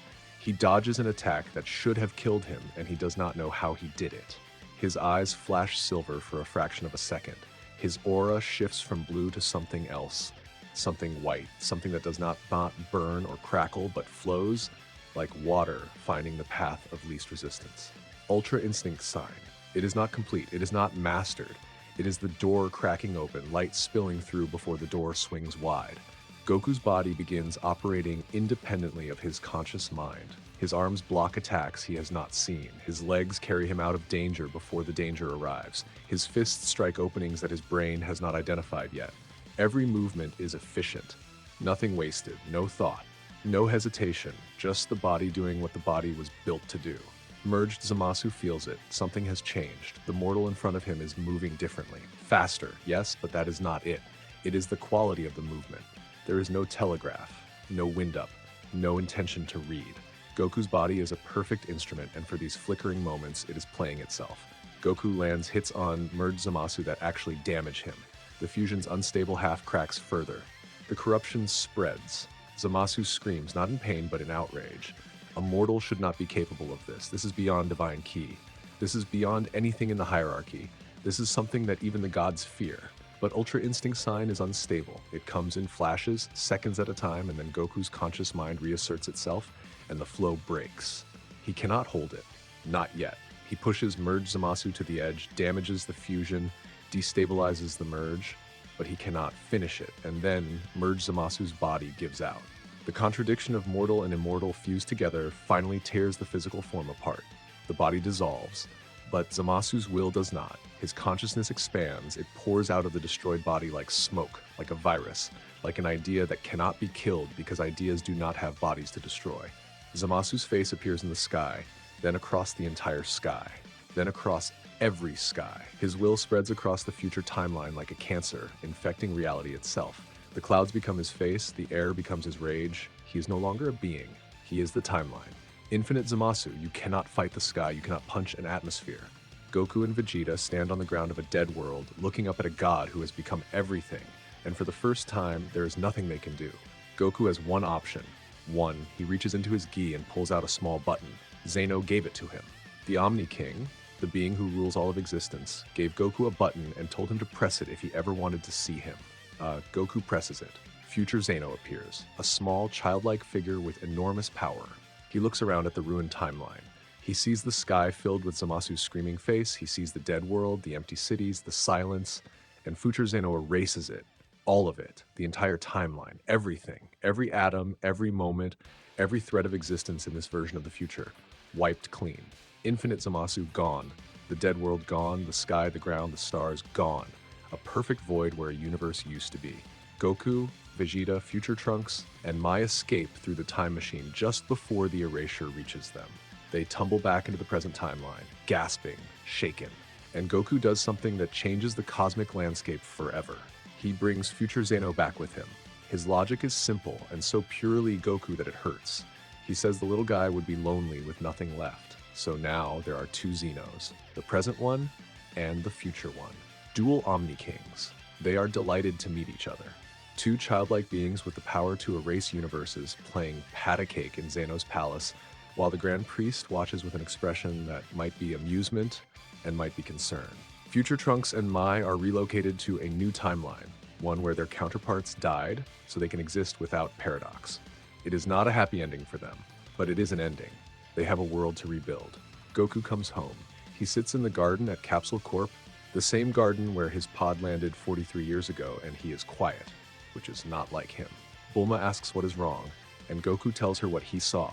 The Zeno button, the erasure, an entire timeline, an entire universe of people and places and histories, gone in an instant because a small childlike god decided it should be. Reality is fragile, more fragile than Goku ever imagined. Everything they have, the family, the home, the world, exists because beings of incomprehensible power allow it to exist. That shakes him. For the first time in his life, Goku feels small, and the Ultra Instinct sign, it faded. He touched it in the future, used it against merged Zamasu, and then it slipped away like a dream. He cannot access it at will. Not yet. The door opened and closed, and he is standing on the wrong side of it. But he remembers how it felt, the body moving without the mind. The perfect efficiency. The 0-point calm. He remembers, and he will find it again. He does not get the chance to search for it on his own terms. Because Goku, being Goku, does something incredibly reckless. He visits the dual Zenos, he plays with them, he talks to them, and in the course of conversation, he casually suggests that it would be fun to have a big tournament, a really big one, with fighters from every universe. The dual Zenos love this idea.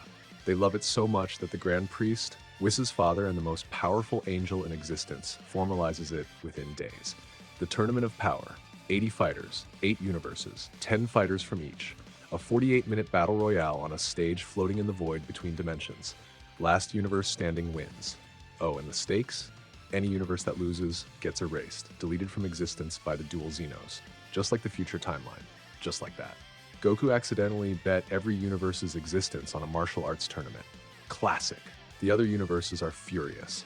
Goku becomes the most hated being in the multiverse overnight. But the tournament is happening whether anyone likes it or not, and Universe 7 needs a team. The roster is legendary. Goku, Vegeta, Escalot, now 20 years old and one of the most dangerous fighters in the universe.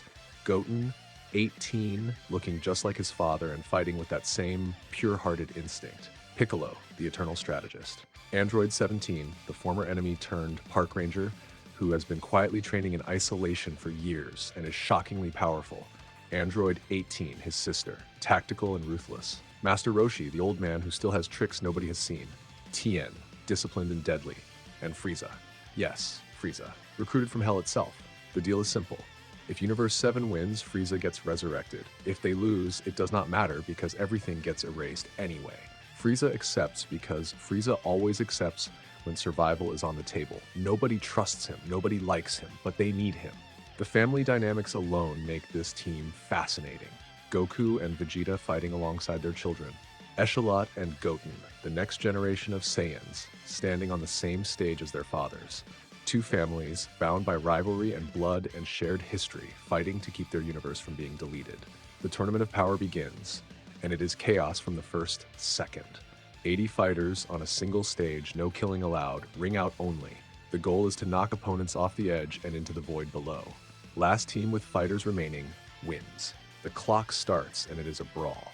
Escalot is magnificent. She fights with a combination of raw Saiyan power and technology that she built herself. Key amplifying gauntlets, frequency disruptors that mess with an opponent's energy control, techniques that she designed in her lab and tested in her father's gravity room. She eliminates fighter after fighter from lesser universes, each one taken down with surgical efficiency. She is her parents' daughter in every way that matters. Goten surprises everyone.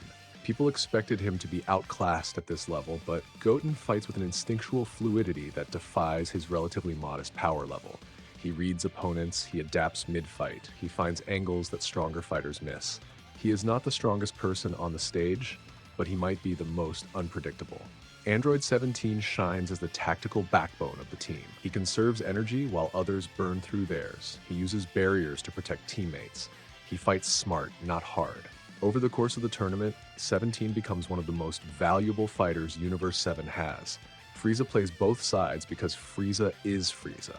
He cuts deals with fighters from other universes. He betrays allies when it suits him. He fights dirty, but when it matters, when Universe 7 genuinely needs him, he delivers. Not out of loyalty, out of self-interest. His resurrection depends on this team winning, and Frieza has always been excellent at survival math. Universes fall.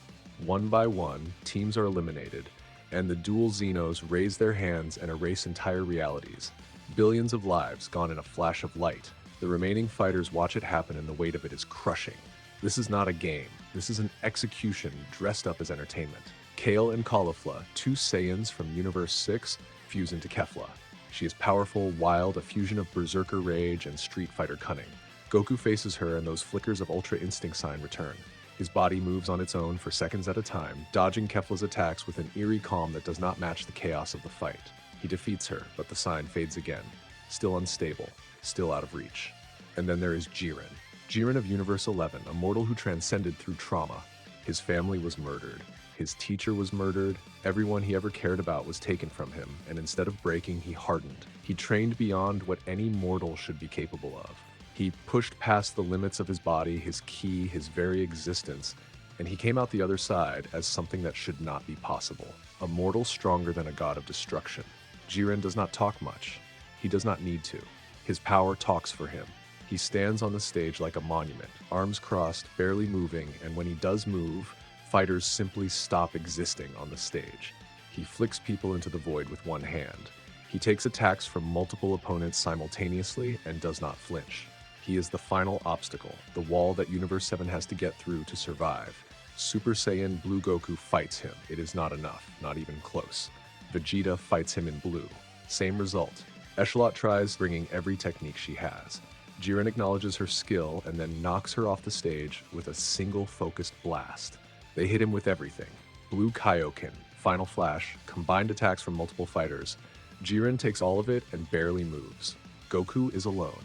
The last fighter from Universe 7 still standing on the stage against Jiren. He is battered, exhausted, running on fumes. His blue aura is gone, he can barely stand. But he has one last idea, a desperate one. He gathers energy from every fighter still willing to give it. Not a spirit bomb in the traditional sense. This is smaller, denser. A compressed sphere of ki donated by everyone who believes in him. Goku launches it at Jiren. Jiren pushes it back. Of course he does. The spirit bomb rebounds toward Goku, and instead of dodging, instead of deflecting, Goku lets it hit him. The spirit bomb engulfs him. The energy drives into his body, through his cells, through his ki network, through every frequency he has ever resonated at. Mortal ki, divine ki, and something else. Something deeper. Something that has been waiting at the bottom of every transformation, every breakthrough, every moment where Goku's body moved before his mind. The spirit bomb collapses inward. The energy implodes. The stage shakes. Everyone watching, gods, angels, fighters from every universe, falls silent. Goku rises. His hair is silver, pure luminous silver, flowing with an ethereal light that is nothing like the golden blaze of Super Saiyan or the blue fire of divine ki. His eyes are silver too, calm, deep, reflecting everything and reacting to nothing. His aura is not an aura. It is a presence, a field of absolute stillness that radiates outward and makes the void itself feel heavy. There is no crackling electricity, no roaring flame, just silence, perfect, terrifying silence. Mastered Ultra Instinct, the zero frequency, the state where ki output approaches zero because there is no waste. No energy lost to tension, to thought, to fear, to hesitation. Every atom in Goku is operating at peak efficiency. His muscles fire and relax in perfect rhythm. His heartbeat is steady, his breathing is even. He is not thinking, he is not reacting. He simply is. Jiren feels it. For the first time in the tournament, something crosses the stone face of Universe 11's strongest fighter. Not fear. Recognition. He is looking at something he has never seen before, something that exists beyond the categories of mortal and divine. Mastered Ultra Instinct Goku versus Jiren, the battle that shakes the void. Goku moves and Jiren cannot track him. Jiren, who has been untouchable the entire tournament, throws a punch at empty air because Goku is already behind him. Goku does not dodge. Dodging implies seeing the attack and choosing to avoid it. Goku's body simply is not where the attack lands. His fists find Jiren's openings with surgical precision. Not hard, not flashy, just perfect. Every strike lands exactly where it needs to land, with exactly the force required. No more, no less. Jiren powers up. He pushes beyond his limits. He reaches for the trauma, the rage, the loneliness that forged him, and he channels it all into raw power. He blazes with a red aura that rivals the gods. He fights harder than he has ever fought in his life, and Goku matches him, move for move, blow for blow, not with power, with perfection. The final clash is a single exchange. Jiren throws everything he has into one last attack. Goku flows around it like water around a stone and strikes once. Clean, precise, final. Jiren falls off the stage.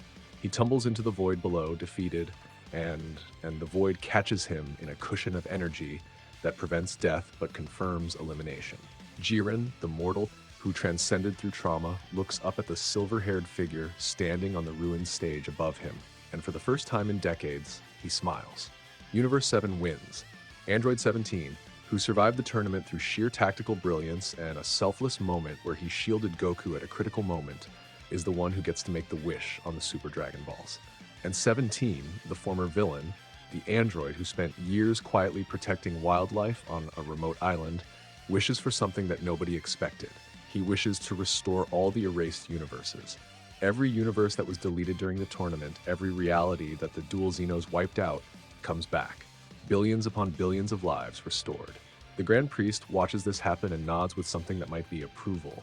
The dual Xenos clap and cheer because they are entertained. The fighters from the restored universes appear on their home worlds, alive and confused, not understanding what happened but grateful to exist. Frieza is resurrected as promised. He departs to rebuild his empire. But something has changed between him and Goku. Not friendship. Nothing that's soft. Mutual respect. Two beings who have been fighting each other across decades, who have killed and been killed by each other, who fundamentally disagree on everything, and yet, at the end of it all, neither of them wants the other one dead anymore. Frieza nods to Goku, Goku nods back, and the Emperor flies into the stars. But something happened during the tournament that nobody noticed. When Goku achieved Mastered Ultra Instinct, when he hit the zero frequency, his ki resonated at a level that has not been touched since before creation. And across the fabric of reality, something noticed. The Grand Priest's expression flickers. just for a moment. The calm, composed, perpetually smiling face of the most powerful angel in existence shifts into something that looks almost like concern. He hides it immediately, but it was there. And somewhere in a place that is not a place, in a void that exists beneath the void, a crack appears. Tiny, almost invisible, but it is there, and it is spreading. The prophecy trembles. A year passes. Age 781. The anomalies start small, space-time distortions that last a fraction of a second. A planet in Universe 3 flickers like a hologram glitching and then returns to normal. Fighters across multiple universes report visions of absolute nothingness. Not darkness, not emptiness, but the absence of the concept of existence itself. Brief's instruments, the ones that cannot detect divine ki, start picking up readings that should not exist. Negative frequencies, values below zero, energy signatures that register as less than nothing. The Grand Priest summons Goku to Zeno's palace. This has never happened before. The Grand Priest does not summon people. He waits for them to come to him. Goku arrives via instant transmission and immediately knows something is wrong. The palace is quiet, not the calm quiet of divine serenity, the tense quiet of fear. The attendant angels stand at their posts, but their usual composure is cracked. Several of them look afraid. The dual Xenos are sitting on their thrones, and for the first time they look scared. These are beings who erase universes on a whim, who deleted an entire timeline because Zamasu annoyed them, who could end all of existence with a thought. And they are sitting on their thrones with their small hands clasped together, looking at Goku with eyes that are asking for help. The Grand Priest speaks, and what he says reshapes everything Goku thought he knew about reality. He tells Goku that before the Omni Kings, before creation itself, there was Acronos, the first, an entity of primordial chaos that existed before the concept of existence had meaning. Acronos was not born. Acronos did not begin. Acronos simply was, in a state before time, before space, before matter and energy and thought. Zeno did not create reality. Zeno sealed Acronos away to allow reality to exist. Creation is not a natural state. It is an imposed order, maintained by a seal that keeps primordial chaos locked outside the boundaries of existence. And that seal has a condition, a fail-safe. No mortal must ever reach the primordial frequency, the frequency at which Acronos vibrates. Because if a mortal resonates at that frequency, the seal recognizes it as a key, and the lock begins to turn. Goku has touched it. Mortal key, divine key, instinct. He is the first being in all of existence to resonate at all three simultaneously. And in doing so, during mastered Ultra Instinct, he brushed against the primordial frequency. He did not mean to, he did not know it existed. But the seal does not care about intention. The seal is breaking. The Grand Priest's voice is steady as he says it, but his eyes betray him. The prophecy warned of this, the one carved into dying stars by those who remembered. When the blood of the fallen race resonates at the primordial frequency, the seal shall tremble, and the child of stars will become either blade or key. Goku stares at the Grand Priest. He looks at the frightened Xenos. He looks at the cracking edges of reality visible through the palace windows, hairline fractures in the sky of the divine realm, spreading like ice on a frozen lake. And then reality tears open. It is not an explosion. It is the opposite of an explosion. It is an implosion of meaning. A hole opens in the fabric of existence, and beyond it is something that Goku's mind cannot process. Not darkness, not light, not void. A state that predates all of those concepts. His eyes see it, but his brain cannot render it. It is like trying to look at a color that does not exist. Acronos partially manifests, and the word partially is doing a tremendous amount of work in that sentence because even a fraction of Acronos is incomprehensible. It does not have a shape, it has shapes. Plural, shifting, overlapping, forms that contradict each other, geometries that should not coexist, a presence that feels like the universe is being uncreated just by proximity. Acronos is not evil, it is not malicious, it is not angry or vengeful or cruel. It is simply incompatible with existence. Where Acronos is, creation cannot be. Not because Acronos destroys creation, because Acronos is what was there before creation and the two states cannot occupy the same space. The dual Xenos try to erase it. They raise their small hands, the same hands that have deleted universes and timelines, and they push. Their erasure power, the most absolute force in all of known reality, washes over Acronos. Nothing happens. Acronos does not resist the erasure. It is not that the attack fails, it is that the concept of erasure does not apply. You cannot erase something that predates the concept of erasure. Zeno's power exists within creation. Acronos exists before creation. The hierarchy does not apply. For the first time in eternity, the Omni Kings are powerless. The Grand Priest turns to Goku. His expression is no longer composed. It is desperate. He says that only one who resonates at the primordial frequency can match Acronos. Only a being who has touched mortal ki, divine ki, and instinct, the three pillars of created existence, can confront what came before creation. Only Goku can end this. Goku looks at the tear in reality. He looks at the incomprehensible entity pouring through it. He feels the weight of what the Grand Priest is asking. Fight something that predates the universe. Fight the concept that existed before concepts existed. He does not hesitate. He never hesitates. Goku launches himself at the edge of existence. Mastered Ultra Instinct ignites. Silver hair, silver eyes, the perfect calm of the zero frequency. He meets Acronos at the boundary between reality and unreality, and the collision sends shockwaves across every universe simultaneously. Stars flicker. Planets tremble. Every being in existence feels a chill that has nothing to do with temperature. And it is not enough. Mastered Ultra Instinct is the peak of created existence, the perfect efficiency of a body moving without thought. But Acronos does not operate within the rules of creation. It does not have ki to read. It does not have movements to predict. It does not have openings to exploit. Ultra Instinct's perfection is meaningless against something that exists outside the framework that perfection was designed for. Goku is being overwhelmed. Reality crumbles around him. The ground beneath his feet, if you can call it ground at the edge of existence, dissolves. The air becomes nothing. Color bleaches out of the world. Acronos is not attacking him in any conventional sense. It is simply existing, and its existence is unmaking everything around it, including Goku. His silver aura flickers. His body, perfect and instinctual, starts to fail. Not because it is damaged, because the rules that his body operates under are being erased. Ki does not work when the concept of energy is being unmade. Instinct does not work when the concept of reaction is being dissolved. And then he feels them, not through his ears, not through his eyes, through his ki, through the bonds that connect him to every person he has ever loved, fought, saved, or been saved by. Vegeta's energy reaches him first, fierce and proud and unwilling to accept defeat, even from the edge of oblivion. Then Eshkalot, precise and brilliant, her ki carrying the signature of decades of optimization and love. Goten, pure-hearted and unshakable. Trunks, steady and determined. Piccolo, Krillin, Tien, Roshi, 18, 17, all of them. Every Z-fighter, every friend, every rival, every person who has ever stood alongside Son Goku, channeling their energy toward the edge of existence. But it is not just energy. Brief figured that out a long time ago. Ki responds to emotion. It is amplified by will. What flows into Goku is not just power. It is love. It is defiance. It is the collective refusal of every person who has ever fought alongside him to let existence end. It is Bulma's genius and her stubbornness and her refusal to accept impossible as an answer. It is Dr. Brief's decades of research, every late night in the lab, every instrument calibrated, every theory tested. It is Vegeta's pride, not the petty kind, but the deep kind. The pride of a man who earned everything he has and will not let it be unmade. It is their shared history. Every fight, every loss, every victory, every family dinner, every argument and reconciliation and moment of quiet in between the chaos. All of it, flowing into Goku like rivers into an ocean. And something happens. Goku's aura changes.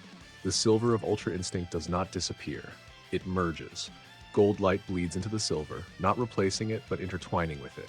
His hair shimmers, shifting between silver and gold like sunlight through water. His eyes do the same, flickering between the calm silver of instinct and the warm gold of Saiyan fire. White and gold merge into an aura that is neither divine nor mortal. It is both. It is everything. Mortal heart. The part of Goku that loves, that fights for his family, that refuses to give up because giving up would mean losing the people who matter. Divine power. The God Ki that Whis taught him to channel. The frequency that Brief theorized and Goku walked through, the energy of creation itself. Instinctual body, Ultra Instinct, the perfect movement, the zero waste, the body as instrument, all three, unified, not layered on top of each other like previous transformations, fused at the most fundamental level, a single frequency that contains all frequencies, a resonance that harmonizes mortal and divine and instinct into something that has never existed before, the primordial frequency, but not the way Acronos uses it. Acronos vibrates at the primordial frequency in opposition to creation. Goku resonates at the primordial frequency in harmony with creation. The same note played with a different intent. The blade, not the ki. The frequency that protects existence, not the frequency that unmakes it. The transcendent state. Goku stands at the edge of existence, wreathed in white and gold, his eyes shimmering between silver and gold, and for the first time since it emerged, Akranos reacts. Not with intelligence, not with fear, but with recognition. Something in reality is now vibrating at its frequency. Something is matching it. And for the first time in a span of time that predates time, Akranos encounters resistance. Goku does not use a named technique. There is no Kamehameha, no Spirit Bomb, no Final Flash. Those are constructs, frameworks built within the rules of creation. What Goku does is simpler and more profound than any technique. He channels the energy of existence itself. Every bond, every memory, every act of love and defiance and stubborn refusal to die.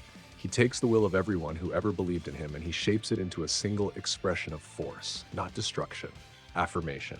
A declaration that creation exists and will continue to exist, that the bonds between people are real, that the families and rivalries and friendships and fights that have defined his life are not meaningless patterns in cosmic noise. They are real, they matter, and they are stronger than the void that came before. The attack has no name. It is pure energy, pure existence. It hits Akranos with the force of everything that has ever lived, everything that has ever chosen to keep living, everything that has ever loved another being enough to fight for them. Akranos does not scream, it does not resist, it simply ends. The entity that predated creation, the primordial chaos that existed before existence had meaning, is unmade by the very creation it preceded, not sealed, not suppressed, destroyed, truly and completely. The seal is no longer needed because there is nothing left to seal. The tear in reality closes, the cracks heal, the void recedes. Across every universe simultaneously, the anomalies stop. The flickering planets solidify, the visions of nothingness fade, the negative frequency readings on Brief's instruments drop to zero and stay there. Reality stabilizes. Goku floats at the edge of where existence meets nothing, the transcendent state fading around him, white and gold dimming back to black hair and tired eyes. He is exhausted, he is barely conscious, he is smiling. The dual Xenos appear before him, small, childlike, but no longer afraid. They look at Goku with something that might be gratitude and might be awe. They tell him he is the strongest, the blade that protected everything. Goku shakes his head. He tells them he is just him. He had help.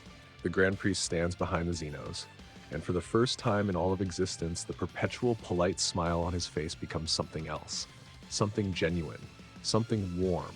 Not a smile of courtesy, a smile of relief, of respect, of something approaching affection for the mortal who just saved all of reality with the power of stubbornness and love. Goku goes home. Capsule Corp. Family dinner. Everyone is there. Goku sits at the head of the table, shoveling food into his mouth at a rate that would alarm anyone who has not spent decades watching him eat. Bulma sits beside him, stealing food off his plate when he is not looking, which he always is but pretends not to be. Echelot is across from Goten, the two of them arguing about frequency modulation in combat technique, because apparently saving the universe does not mean you get a night off from sibling rivalry. Vegeta is at the far end of the table, eating in silence, Tights beside him writing notes in her ever-present notebook. Trunks is trying to get Brassica to stop throwing rice at Goten. It is not working. Dr. Brief is showing Panchi something on his tablet, and Panchi is nodding and smiling, even though she almost certainly has no idea what he is talking about. The black cat is on the table again. Nobody moves it. Nobody ever moves it. It is loud. It is chaotic. It is competitive. It is home. Vegeta puts down his fork and looks across the table at Goku. He tells Goku not to think that this means he is stronger. Goku grins and asks him if he wants to find out. They stare at each other for about 3 seconds, and then they are both out of their chairs and through the ceiling, literally through the ceiling, because neither of them could be bothered to use the door. Bulma shouts after them that they are paying for the roof this time. Tights does not even look up from her notebook. Eshkalet rolls her eyes. Goten grabs the rest of Goku's food before it gets cold. Some things never change. Now, there is one more thing. One last piece of the story that we have not told yet. The thing that started all of this. The question that was asked in the very first minute of part 1. Who changed the pod's path? Go back. All the way back. Age 737. A baby Saiyan in a pod, hurtling through space, aimed at a mountain range on a planet called Earth, and a spectral hand that reached out and nudged the trajectory, just a fraction of a degree, just enough to change the landing site from the mountains to West City. That hand belongs to Bardock. Goku's father, a low-class Saiyan warrior who spent his life conquering planets for Frieza. A soldier, a killer. Not a good man, not by any measure, but a father. Before planet Vegeta was destroyed, Bardock encountered the Kanasans, a psychic race that he helped conquer. Their last act of defiance was a curse or a gift, depending on how you look at it. They gave Bardock visions of the future, fragmented, painful, overwhelming visions that showed him what was coming. The destruction of his world, the death of his people, Frieza's betrayal, but the visions showed him more than that. They showed him his son. Bardock saw two futures, two timelines branching from a single point, the trajectory of a pod. In one future, the pod hits the mountains. A baby is found by an old man named Gohan. The baby hits his head, forgets his programming, and grows up wild and free. He becomes strong, incredibly strong. He saves the universe more than once. But he does it at great personal cost. He is always alone in his power. His friends die and come back and die again. His family loves him but never fully understands him. He reaches incredible heights, but he reaches them isolated, improvising, making up the path as he goes. It is a good future, but it is a lonely one. In the other future, the pod hits West City. A baby is found by a scientist named Brief. He is raised with love, with resources, with a family that understands his potential and dedicates itself to helping him reach it. He grows up with a sister who becomes a wife. He trains with science and instinct in equal measure. He builds bonds that do not just sustain him, but amplify him. He reaches heights that the other future's Goku never touches. Not because he is more talented, because he is not alone. Bardock sees both futures, and with the last of his strength as planet Vegeta burns around him, as Frieza's death ball descends and his world ends, Bardock's spirit reaches across time and space, not his body, his will. The same will that made him a warrior, the same will that made him stand alone against Frieza's army in a final, futile act of defiance. That will, concentrated to a single point, stretches across the void and touches the pod. One nudge, one fraction of a degree. Mountains to city, wilderness to family, loneliness to love. Bardock's spirit flickers in the void of space, watching the pod descend toward the glowing lights of West City. He says it quietly to a son who cannot hear him, to a future he will never see. He says he could not save their people, but he could give his son a better path. And then Bardock smiles. For the first time in his violent, brutal, short life, he is at peace. His spirit fades. The void is empty again. And a pod carries a baby toward a garden where an old man with a cat on his shoulder is about to find the most extraordinary thing in the universe. The prophecy is fulfilled. The blade chose to protect. The child of stars looked at the void and chose creation, chose love, chose the messy, chaotic, loud, competitive, beautiful thing that is a family sitting around a table, throwing rice and arguing about key frequencies and breaking through the ceiling to go spar. And above Capsule Corp, in the golden light of a setting sun, two auras blaze against the sky. One gold, one blue. Goku and Vegeta clashing in the air, trading blows that send shockwaves through the clouds, grinning like they're 12 years old and the universe is not watching. The Saiyan raised by scientists became the guardian of all existence. And he did it the same way he has done everything in his life, with a little help from the people who love him.